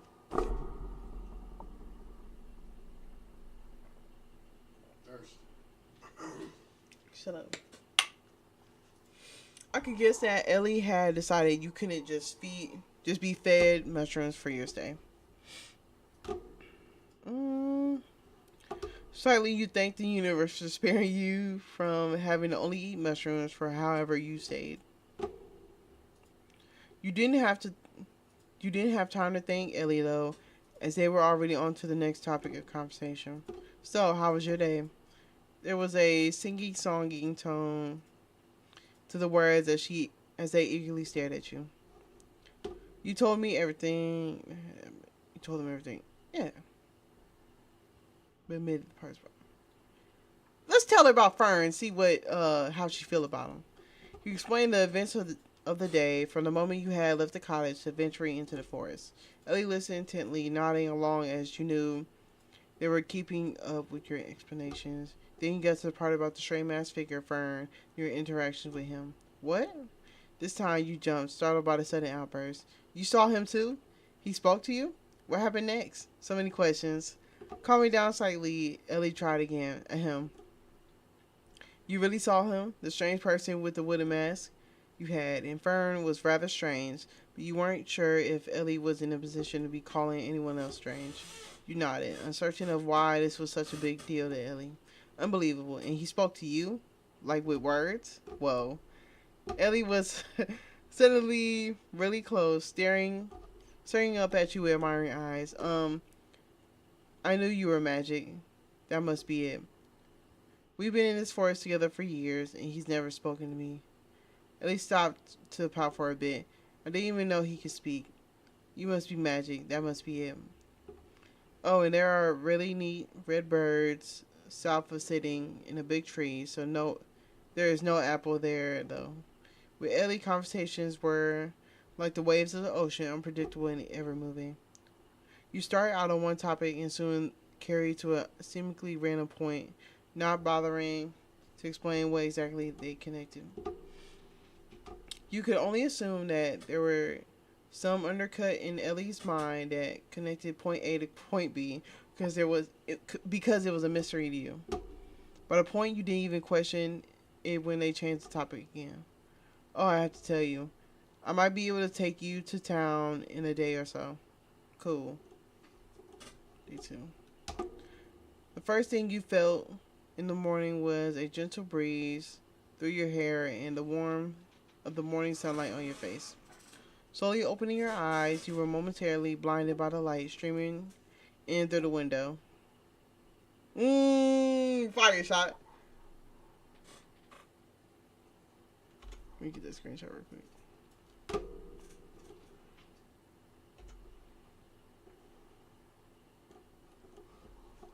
It was certainly later than when you had woken up the prior morning.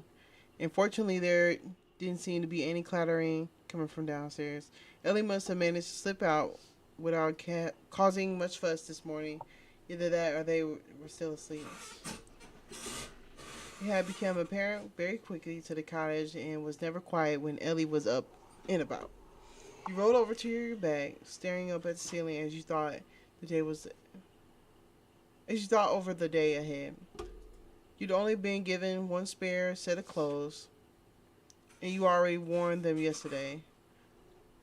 The other, the only other thing you had to wear was a night dress to sleep in. You couldn't go out in that, though.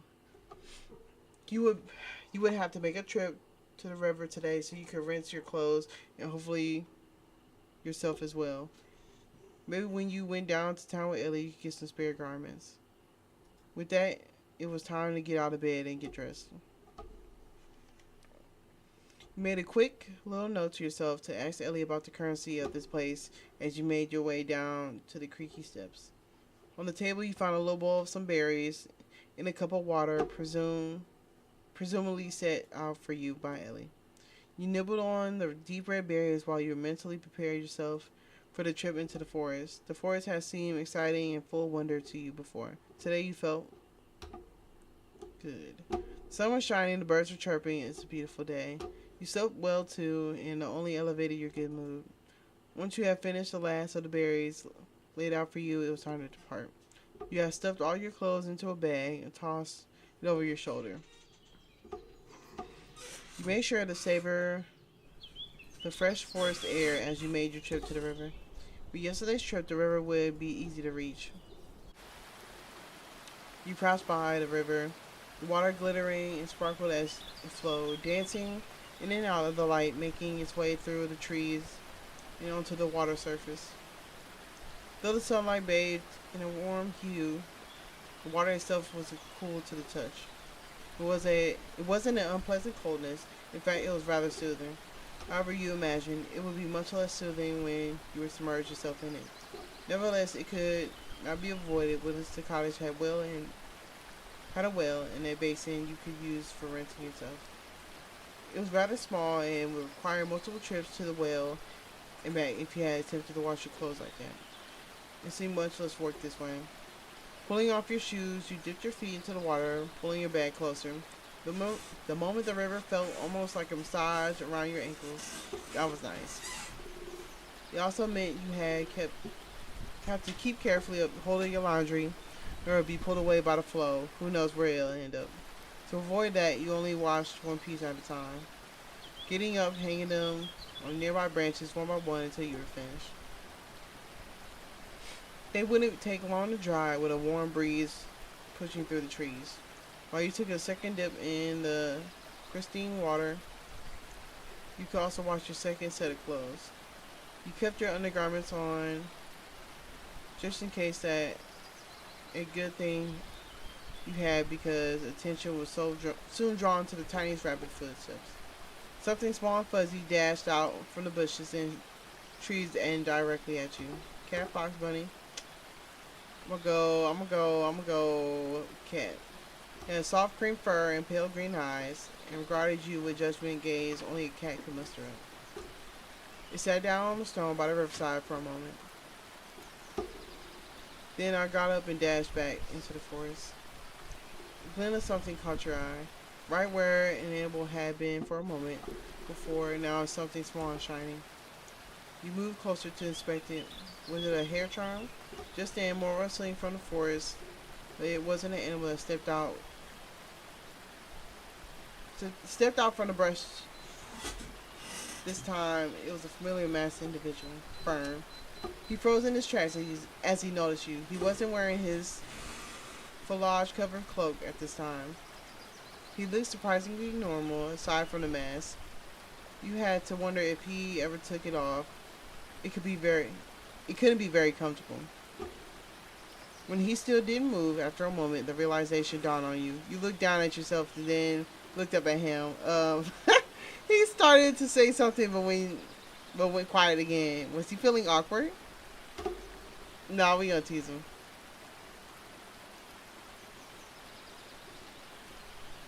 You were only kept by your head above water, though it had seemed like a good solution a moment ago. Now you realize that the crystalline water probably didn't help hide anything. Fortunately, Stern seemed jolted out of his initial shock, quickly turning away. My apologies. I was distracted and didn't notice anyone was here.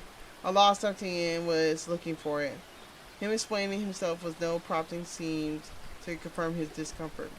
What could have you lost though? Then you remember the charm on the stone beside the river, one that the cat had left.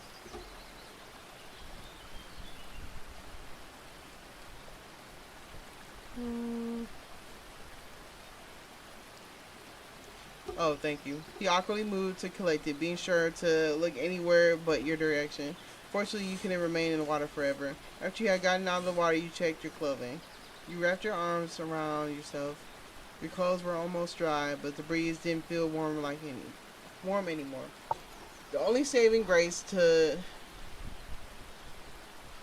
to migrate the discomfort of the situation was that Fern was completely distracted, placing the hair charm back where it belonged. His hair wasn't long, except for the one singular braid he placed on the charm. There was an air of relief about him as he fiddled with it for a moment. Once he was satisfied with it, where he had placed it, he spoke, now turning towards you. Please get dressed. I have something to show you. With that, he took a few more steps away from you and placed himself against the tree. It was apparent that he wasn't planning on turning back this way until you told him you were dressed.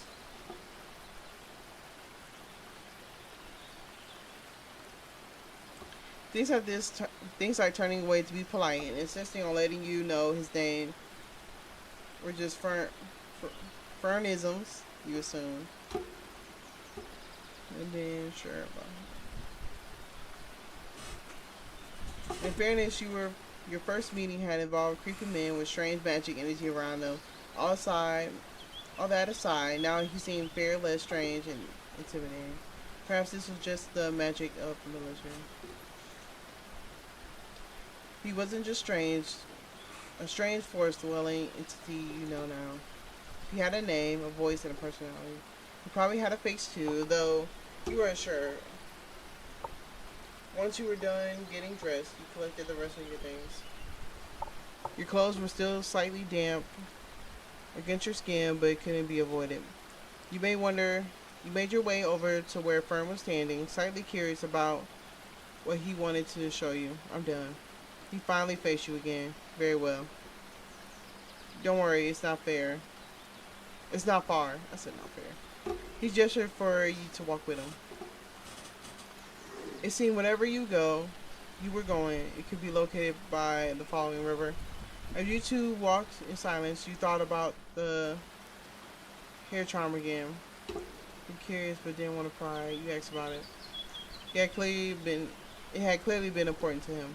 That made you curious because in all honesty, Fern, with his currently absent cloak and his currently present wooden mask, didn't seem like someone who would value things like that. The charm. You taking too long to ask. Fern had led you to the mouth of the cave. The river was still there as it quietly slipped out of the cave and back towards the direction you had came from. But Fern didn't stop at the opening, instead taking a few more steps inside. Oh. It had been clear that the cave wasn't much of a cave at all. Rather, it was a cavern and tunnel of some sort. Vines, moss hung from every rock surface, and in the distance, you see that it opened up a lake of some sort. You can come here in the future if you need to. He trailed off. It's more private anyways. Oh. That's what this is about. You're gonna resist, you had to tease him. This place is really cool. You thanked him for showing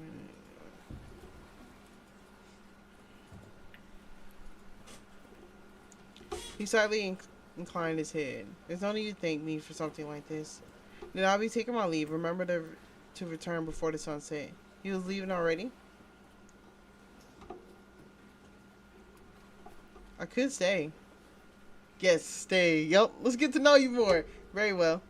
You began taking your still damp clothes, the ones you weren't wearing, out of the bag and placing them out to dry a little more. Then you plopped down on the ground beside the water and patted the spot next to you. Fern tilted his head curiously, but ultimately giving in. You were learning that he folded quite easily. He sat down, keeping a bit of distance between you. He seemed tired, but you didn't know him well enough so to know whether or not that was just his normal disposition. So are you this nice? Silently waited. Let's see something. Do you ever leave the forest, or where do you live exactly? Let's go. Fern looked over at you. Oh yeah, we gotta get a screenshot. I'm fucking up.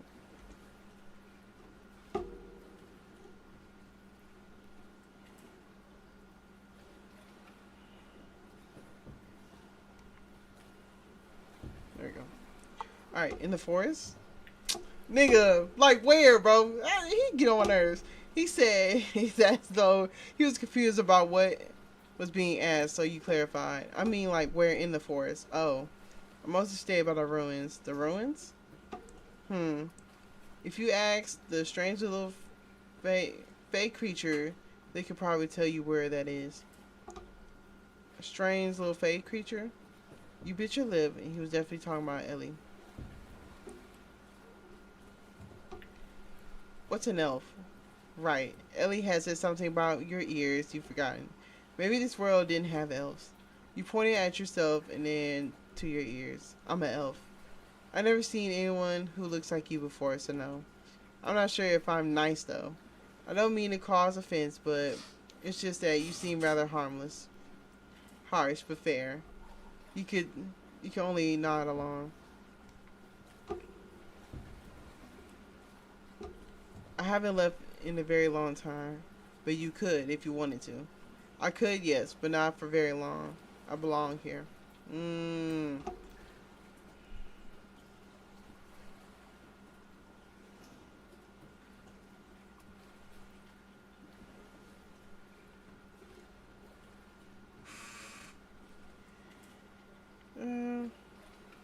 We all have our place. Yep. How did you come to be in the forest? The question surprised you. Well, it wasn't really a lie, though you were certainly omitting a lot. This work of yours, they sent you to the place by yourself?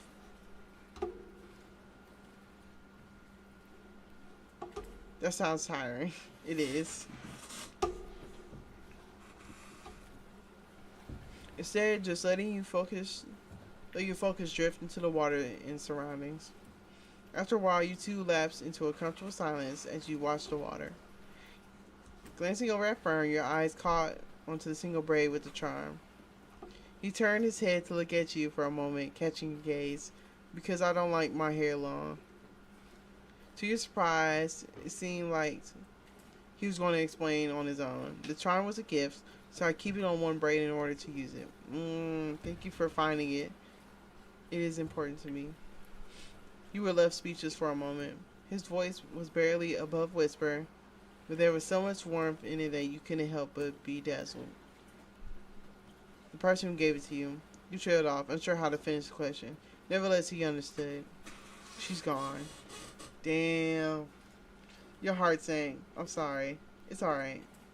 It has been, he let out a breath, a century, maybe more. It was merely nature running its course. You understood without him having to elaborate further. Not everyone has multi-century lifespans. For those who did, it was a constant balancing act. You couldn't care too deeply because that would be a horribly traumatic existence. You could not care at all, though.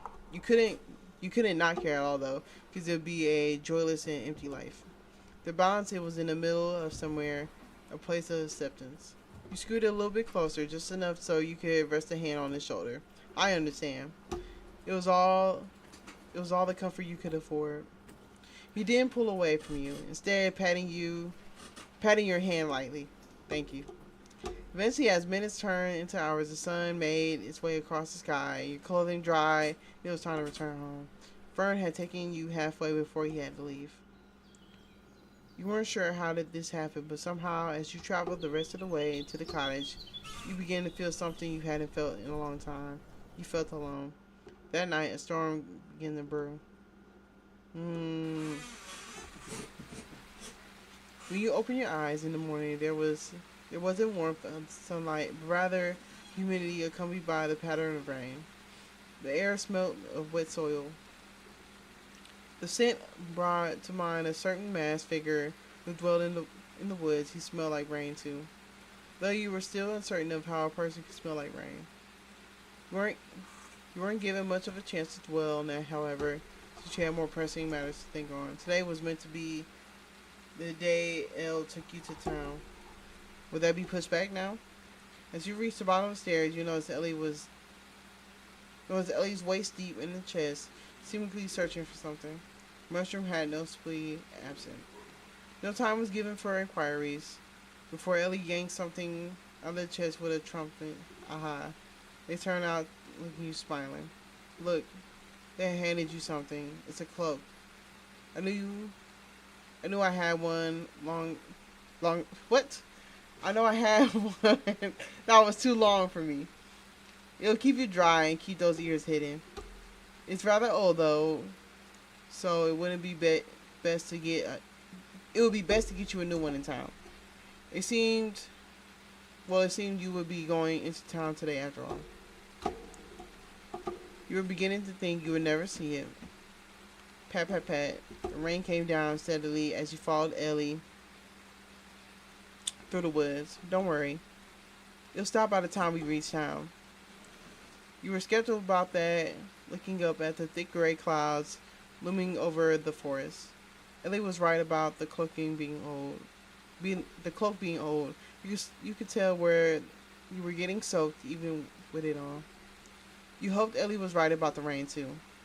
You would feel better once the rain had cleared. Ellie happily chattered about the forest as you walked. Occasionally they pointed to some random directions and proclaimed that some cool thing would be found there. Oh, and over there is the waterfall. Oh, and that way you could find some old ruins. At some point you spaced out to wonder if the forest really did go on forever, if Ellie was right about all these sights. Well, there was a world of attractions in it just the forest alone. It must have been quite expansive. Over there, just past these trees, you refocused, staring hard at the forest ahead. And see, I told you the rain would clear. Looking up, sure enough, not only had the rain subsided, but you could make out the little patches of blue now. And off in the distance, the slightest signs of rainbows could be seen beginning to form. Something else was noteworthy too, a faint sound. You closed your eyes, listening intensely. Good hearing. They laughed. That's the festival. I bet they even stopped for the rain. Then again, can you even feel the rain after a few ales? They gave you a sheepish look. You wondered how Elle knew. They didn't look like they were drinking age, even though they must have been. You imagine briefly Ellie trying to convince the barkeep to let them have an ale. The thought was rather amusing, and here we are. Not that you needed to be told, music was loud enough that you already knew you'd arrived. Not to mention the scores of people who were crowding the streets, dancing and laughing. So many scents filled the air that you had to take a moment to adjust to. Here and there, people would pass you in oriented mats with leaves and vines decorating them. You couldn't recall ever attending a festival. Look here, fresh fruit straight from the berry hills. Oh, forget about the fruit. Come buy some fresh pastries. You said you wanted to get some clothes, right? I know where we can do that. This way. You followed Ellie, making note of this place as you went. You imagined a thriving town with plenty of commerce. Was the sort of thing you should include in a report. Gold was also being exchanged as a currency along with copper and silver that seemed useful too. As you followed Ellie, a little girl ran up to you and held out a mask. Mask for only one silver piece. She's smiling at you with expectant eyes. I'm gonna buy the mask. You held a hand of gold piece since you didn't have any silver. She stared at the gold in her hand, then back to you. This is too much. She seemed she seemed upset. She seemed she didn't have a way to break down the gold. It's okay, keep him. You gently plucked the mask from her hand. Oh, that's pretty. It has surprisingly smooth texture for wood and a fine carving in the leaves. There was even some wood bead dangling from it. The little girl smiled at you and handed you a second mask. It's the only other one I have left. You should have it. And just like that, she scampered off back to the crowd. Rounding a corner, you assumed your destination had been reached. There was a street stall with grabs and fabric all around the place. Oh, Ellie, so good to see you again. The old lady managing the stall slowly hobbled over. Oh, and you made a friend. How nice. She turned to you. I'm Marilee, but most people call me Granny. She reached out an unsteady hand to shake yours.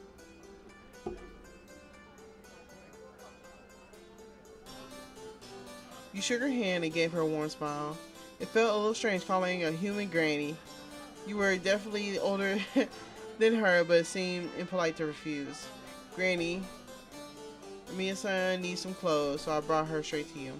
Of course, you come to the right place. Please, please, come around. Come look around. She moved back to her stall and started going through fabrics. Just look around, dearie. Every outfit is just one gold piece each. Granny, I told you that you should raise your prices. Oh, I'm too old for that. I'm too old to have use for much money anyways. Looking at the fabrics, it was clear the craftsmanship was immaculate. Ellie was right. This is definitely worth more than one gold a piece. You look around as Ellie and the old lady kept chatting. How are things in the woods, dearie? Do I wish you wouldn't stay out there alone? People say the forest is haunted. That's just made up, Granny. The forest is very peaceful. But it's not. When I was a little girl, I saw many strange things while I was playing in the forest.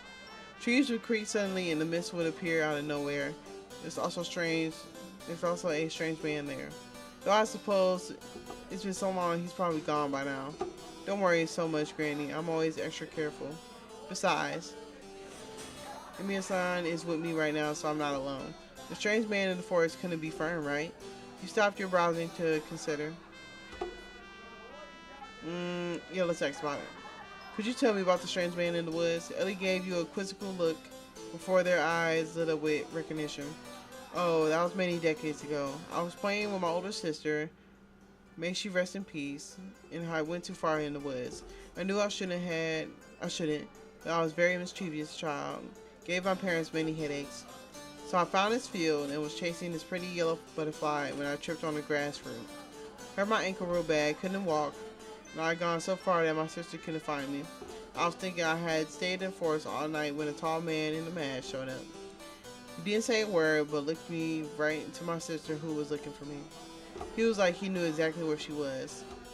Oh, but he was already a grown man, but I had a babe. But a babe? What?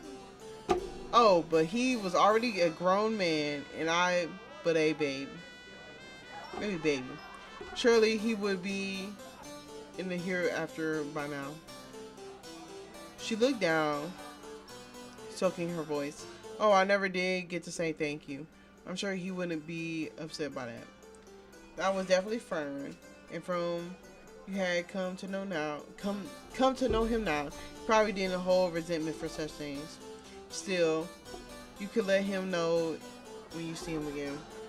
Oh, but that's enough about me. See anything you like, dear? You return your gaze to sorted piles of clothes and fabrics. You had spotted 3 garments that looked to be your size. You decided it was best to grab all 3. Fire fits. I'm wearing this one. I'm not finna hold you. This is my favorite one. Oh, and can we get Emiya-san a cloak too? But of course, I have just the one.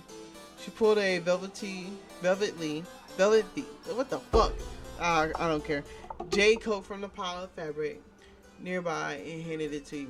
This one would suit you very well. You opened up a gold pouch and removed the 10 gold pieces, handing them over to her. Oh no, this is far too much. Honestly, it wasn't enough. The embassy was paying for it, not you. And since Ellie was housing and feeding for free, it wasn't as though you would need much gold anyways. You were about to protest when Ellie stepped in. Do you have somewhere for me to send a change? I'm sure she'll be very glad to be out of those wet clothes. Seems they noticed. Oh yes, of course. Right behind that curtain. Once you change, you put on your new clothes, a cloak, and set off to the crowd once more. Ellie took you all around the town, pointing at different buildings and vendors, explaining what everything was. Finally, it was reaching afternoon. You have to begin to make your way back soon. Ellie had one final stop planned though. Let's go to the tavern. Without waiting for a response, Ellie grabbed your hand and begged and began dragging you through the crowd. Inside the tavern was warm. People were laughing and drinking. Ellie led you to the bar counter. Do you have any rooms? Rooms? In the midst of all this chaos here? Ha, that's funny. Sorry, kid. This place is packed past capacity as is. Ellie turned to you with a pointed look. See? So what can I get you? 2 ales, please. They placed 4 silver pieces on the counter. Turns out you hadn't need to imagine it. You got to see with your own 2 eyes as poor child-sized Ellie attempted to get an ale. Hi, you're so funny for a little one. 1 ale and 1 warm milk coming up. He slid 1 silver piece back towards Ellie. You bit your lips so you wouldn't laugh at Ellie's pounding.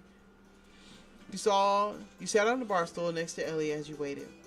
They weren't the best seats, but rather the only ones left unoccupied. What the hell? You assumed that you had to do the draft of coming in through the open door. The festival always brings a lot of people to the area. It's strange how soon they disappear when it ends. What is the festival for? They lower their voices slightly. It's about the forest and the goddess. It's a big deal to them. So be careful what you say. They'll know where you know and... And they really won't be nice about it. Oh. Here you go. He placed the drinks in front of you and Ellie and walked off to go speak to another new person who had just came in. You glanced at your ale. It was very frothy and you lifted it to your face. You were hit with a foul, bitter smell that made you scrunch up your face. Eerie snickered. It's an acquired taste. Give it a try. It tasted bad as it smelled, like grass in liquid form. You weren't sure what you were expecting. You placed it onto the counter in front of you. Ellie pushed the warm milk towards you so you could clear the taste from your mouth. Then with a giggle, they snatched the ale up. You instinctively looked around to see if anybody noticed, but unfortunately everyone seemed preoccupied by a group of men huddled around the table by the fire. They seemed to be watching some sort of arm wrestling match. Stuff like that always happens here. People put money on who they think will win. Isn't that neat? Here we go, see? Ellie got up excitedly, still holding on to the ale. We should go see. You were engrossed in the atmosphere of the tavern, and before you knew it, the sky outside began to yellow. Ellie let you know that the 2 of you were late and that you should leave. You nervously glanced up at the sky. It was going to be dark before you had made it to the party. Don't worry, it's fine. Uh-oh. They seemed drunk. Oh, shit. You weren't so sure about this, but they were quick to remind you that there wasn't anywhere to stay in town. If we hurry, we can make it. I know a shortcut. It's a secret, so don't tell anyone, okay? They happily marched off, not giving anyone time to argue. You gave the sky a quick glance. Maybe we can make it. It had only been 20 minutes of walking when the forest went dark. You had accounted for the rain returning. Thick black clouds had smothered whatever light was left in the sky above. Like a blanket had been thrown over the forest. You were beginning to have trouble seeing. Ah, shit. Ah, shit. Well, that's just great. You were irritated. This is horrible after you had just such a nice day. There was no response, just the sound of rain coming down on you. You strained your eyes to look around. Nothing. Rather, you couldn't see anything. Damn, for real? You were entirely... Ah, shit. Eloped in darkness. Ellie, no response. Ah, shit. Panic was starting to set in. This is bad. You had turned around so much in search of Ellie that it was not hard to tell which direction he had come from. Oh my fucking goodness. How the fuck you do that? Alright. Stay where you are. Try to find your way back to town. If we go back to town, there's nowhere to sleep. And we probably gonna get lost even more. If we stay where we're at, probably nothing gonna happen. So I'm gonna stay where I'm at. Ellie was probably close by. It was best to just wait for them to find you. As your eyes begin adjusting to the dark, you can see a mist beginning to form, slicking along the ground and brushing past your ankles. Suddenly, you felt a shove on your back before you stumbled to the ground. Ah, shit. You swung over your head. You swung your head around to see what had pushed you, but there was nothing. You could make out a crackling of hostile magic close by. This is really bad. Oh, no. I'm not going to say nothing. I'm thinking of Fern. Nigga, come save me, please. He would know what to do in this situation. Fern, are you there? There's a long shot, but you were desperate and limited to only options. It was as though the world was spinning around you. Somewhere behind you was a snarling. It didn't sound like a beast, like though. Rather, it had a quality to it that made you think it was coming from a person. You couldn't pinpoint the noise, but no matter how hard you looked, there was nothing there. You were certain this was the end of you. Stupid Percy. You definitely find him and haunt him. You okay? You were snapped out of it by a familiar voice somewhere in the distance. Who that? You looked up towards the voice that had pulled you back into reality. Amongst the trees, you can vaguely make out a person in a wooden mask. Oh, this game! Let's go! Oh, are you okay? Can you stand? He quickly approached you. Oh, thank goodness. He didn't seem to be wearing his cloak, and Fern, marking that wrapped around his right arm, seemed to be glowing. Fern, you put over. Yeah, we might say it's the first thing that came to mind for some reason. Maybe you were just trying to distract yourself.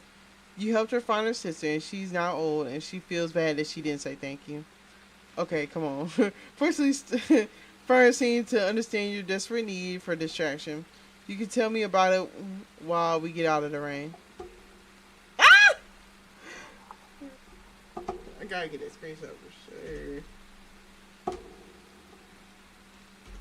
I don't know which one I'm gonna pick for the thumbnail. Fern kept a steady grip on your hand while guiding you through the forest. After only a short while, he brought you to the mouth of a small cave, vines nearly obscuring it entirely. Inside, a fire was already burning, illuminating the cave as a warm orange hue. Nearby was Fern's cloak resting on the rock. Take your cloak off, and you can use mine while yours dries. The moment you took your cloak off, Fern got to work wringing out the water out of it and setting it by the fire. You looked around the cave. It was small for a man as tall as Fern. He must have understood from the look on your face, because he answered the question you hadn't asked. This is not where I usually stay. I'm usually by the ruins. I remember you mentioning that. People are constantly wandering into the woods lately. It has been tiring. You decided to ignore the pointed insinuation, knowing full well that you were also a person who had wandered into the woods. Must be because of the festival. Festival? He sat down across from you on the other side of the fire. That would explain it.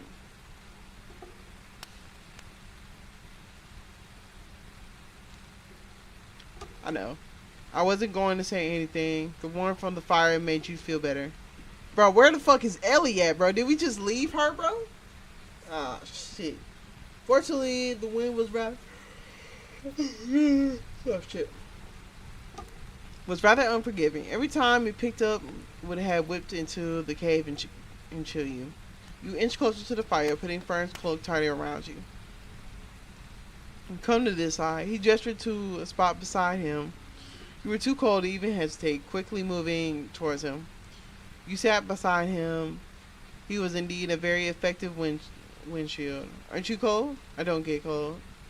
Now that he mentioned it, you could tell that he was in fact very relaxed for how cold it was. By the fire then, light. You sat in silence by the fire for a while. You could feel yourself becoming sleepy. Glancing over at Fern, you wondered if he slept. If he did he keep the mask on? I could take it off if that's what you're asking. Go ahead and take it off. Let's see you then. I don't like taking it off. It's uncomfortable. Why? You lay down, wondering if you were able to sleep on the hard cave floor. The answer came sooner than expected, though. You drifted off to sleep. During the night, you felt Fern place your cloak over you as well. It must have dried. Before you knew it, morning had arrived, and somehow, without knowing how it happened, you found yourself waking up, nestled against Fern. Day 4. Ah! No! I wanna... Hold on. Can I go back? Alright, I gotta hurry up and get that screenshot. Alright. Let me time this shit up. Alright, fuck! Alright. Got that bitch! You lying, bro? Nah, bro. I'm not, bro. We gonna try again, bro. Alright. Fucking goodness. Alright. Nah, watch this. Watch this, bro.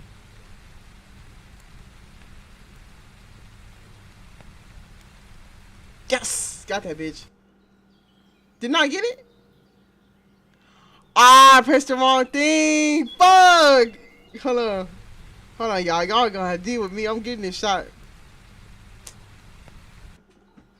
My fucking goodness, bro. Alright. Hold on. There's a system to this, bro.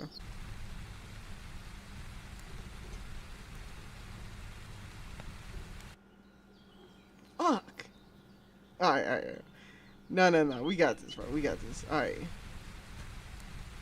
So we gonna take a screenshot, right? Then the newest screenshot should be coming up. Ooh, I'm finna get mad. Alright.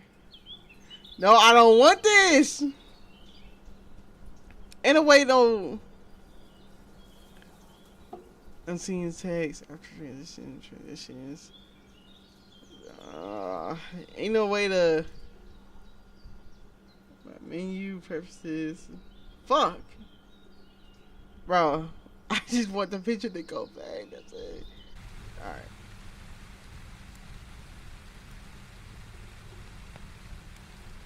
I don't have to deal with it. I want a full picture though. Fuck. It's not too hard to ask for, bro. No. Hold on. Alright, we gonna start from up here. Since they won't give us a full picture, old bitch ass niggas. I guess we'll tolerate that. Alright. You open your eyes as you focus drifting around you. You are outside in a cave, right? You have been saved by Fern the day before. Fern, you're suddenly kneeling aware of his presence. Keenly aware of his presence. It was hard not to be aware since you were laying on his lap.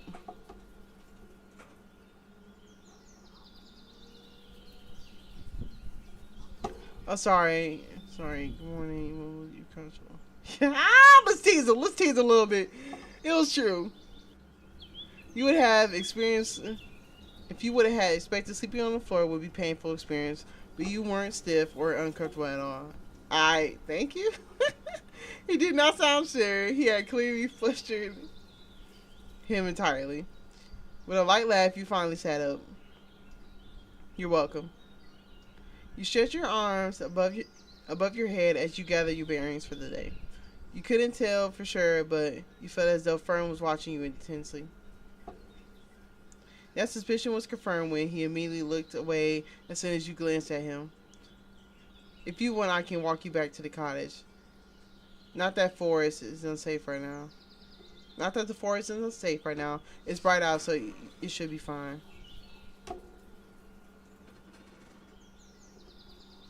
That's a relief. I was worried you might be uncomfortable. I like having you around. The mission was quiet. You had half surprised yourself with this revelation. Fern was quiet for a long moment before answering. I also like having you around. We should depart. He was clearly trying to get off his topic. After walking in silence for a while, Fern finally spoke. Why were you in the forest last night? You have been warned about that, but it's not as though it was your fault. Elle took me to see the town. They got drunk, I think. We got separated. You have been trying not to think about it. What if that snarling sound had gotten Ellie? The little fake creature has been here for long. I do not believe they are in any more danger than the usual. If they had been forced out, I would be able to tell. Forced out? The Fae is not from here. The forest is merely attempting to send them back to their own realm. Your mind raced at this information. Was Ellie like you? But then how was it possible the door was new? You didn't think it was possible to reach different worlds without the door. Then would the forest do the same to you? You're a different realm. Like a different world? Fern paused, tilting his head in contemplation. Not exactly. You are truly not from here, are you? Fortunately, he didn't actually accept an answer from you on the front. It seemed he had already reached a correct conclusion and wasn't in need for your confirmation. That was a small relief from you for now. You were not sure how long it would even begin to explain the embassy to Fern. The world is divided into two. The humans have one half and the Fae have another. This is the human half. The Fae are not meant to be here. Why? The nature of the humans and the Fae are misaligned. I suppose, at least they appear to believe so. You took mental note of that detail. It would be useful to include in your report. As soon as though you're about to report it, your mood changed.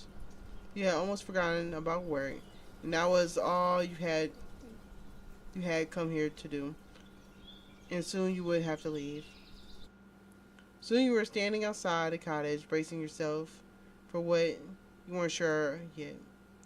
You reached to open the door when Ellie flung it open. Give me a sign. I'm so glad you're okay. Where did you go? No, wait. Are you hurt anywhere? How are you feeling? They took a deep breath. Come inside first. Ellie refused. Ellie fussed about you so much, getting you coffee and berries and checking you over for injuries.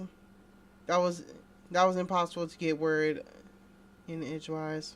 Finally, after several reassurances from you that you were in fact fine, they did stop.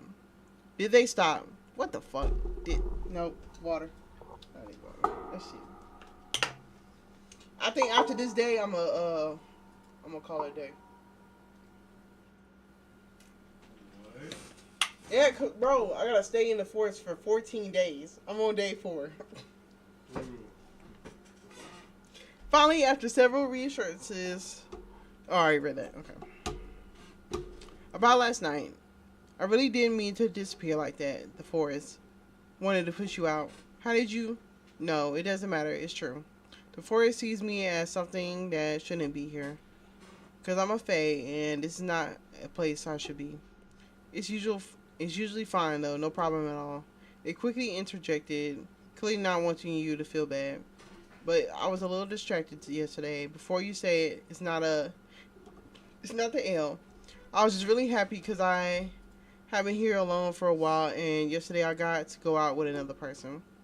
And that was really neat. So I forgot to just be careful just a little bit, but it definitely won't happen again. They hung their shoulders. I'm really sorry. Soon you find yourself Charlie staring at your so-called field journal. You sat by the desk in your room. After all the excitement you had to return to doing the boring stuff, you had to note down what you had learned from the town. You stare at the blank page, first displacing to use gold as currency. That was expected, but a relief, nothing less. Then you made a note that the tavern as well and all the different vendors you had seen. Thinking of a strange male ale, you decided to include that too. You looked your work over once and happily shut the notebook. It wasn't very long before Ellie called you downstairs to let you know that they had made some berry stew. Berry stew? What the fuck, nigga? You talking about jam? We eating jelly, nigga? Could talk about berry stew. So, nice weather today. They went, presumably recalling the rain that had ambushed you the day prior. There's so much uncomfortable tension in the air, you decided to change the topic. How did you visit town? Why don't the people in town, you know?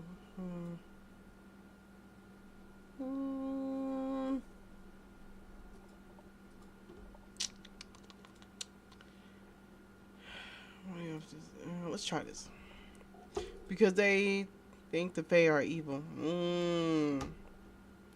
So, stereotypes. Got it. It was a surprisingly straightforward answer. The festival will end soon. The forest will settle down again then. You considered this.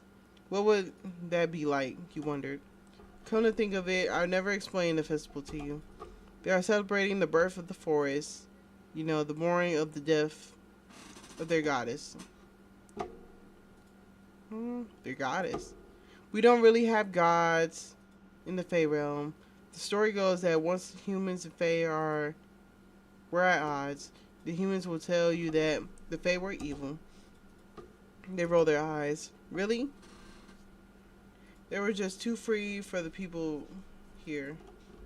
Anyways, there was a war, no one was winning, and to resolve it, the goddess died, and apparently this forest grew where she died. The forest separates the humans and the Fae, and is supposed to keep us out. Not very efficiently, but the humans believe it's some magical barrier. They giggled at that. It's why they avoid the forest so much. They're so scared of everything. It's too boring to live like that, but whatever. They're wasting their own lives. Anyways, that's why the festival is this. I'm sure it's more fun.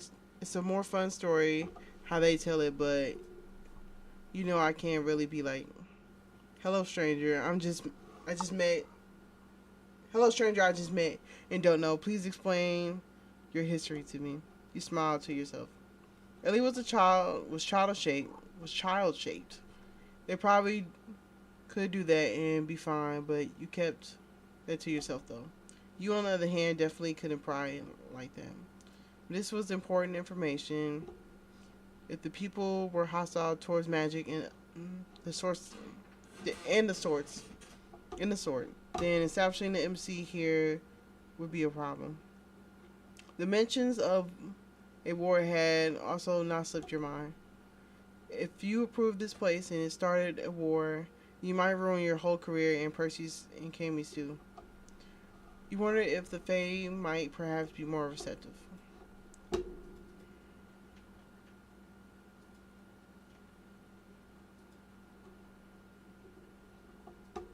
Just beyond the forest in the mountains, but it's not on the same plane, so no need to worry about it. It's not somewhere you could just stumble into. That night you lay in bed, considering all that you had learned. The events of the day before were also beginning to settle in. You were uncertain about many things. One thing was clear, at least. You need to ask Fern more questions about this place. Alright. So we on chill on day 5. We're gonna put it on pause. Remember, we got 14 days. I'm not doing all 14. We probably I don't know how many hours in, but we gonna save that for next stream for Wednesday. But this is good. I ain't gonna lie. This is getting good. I'm not finna hold you. It's a lot talking, but I got my water on the side. I'm good.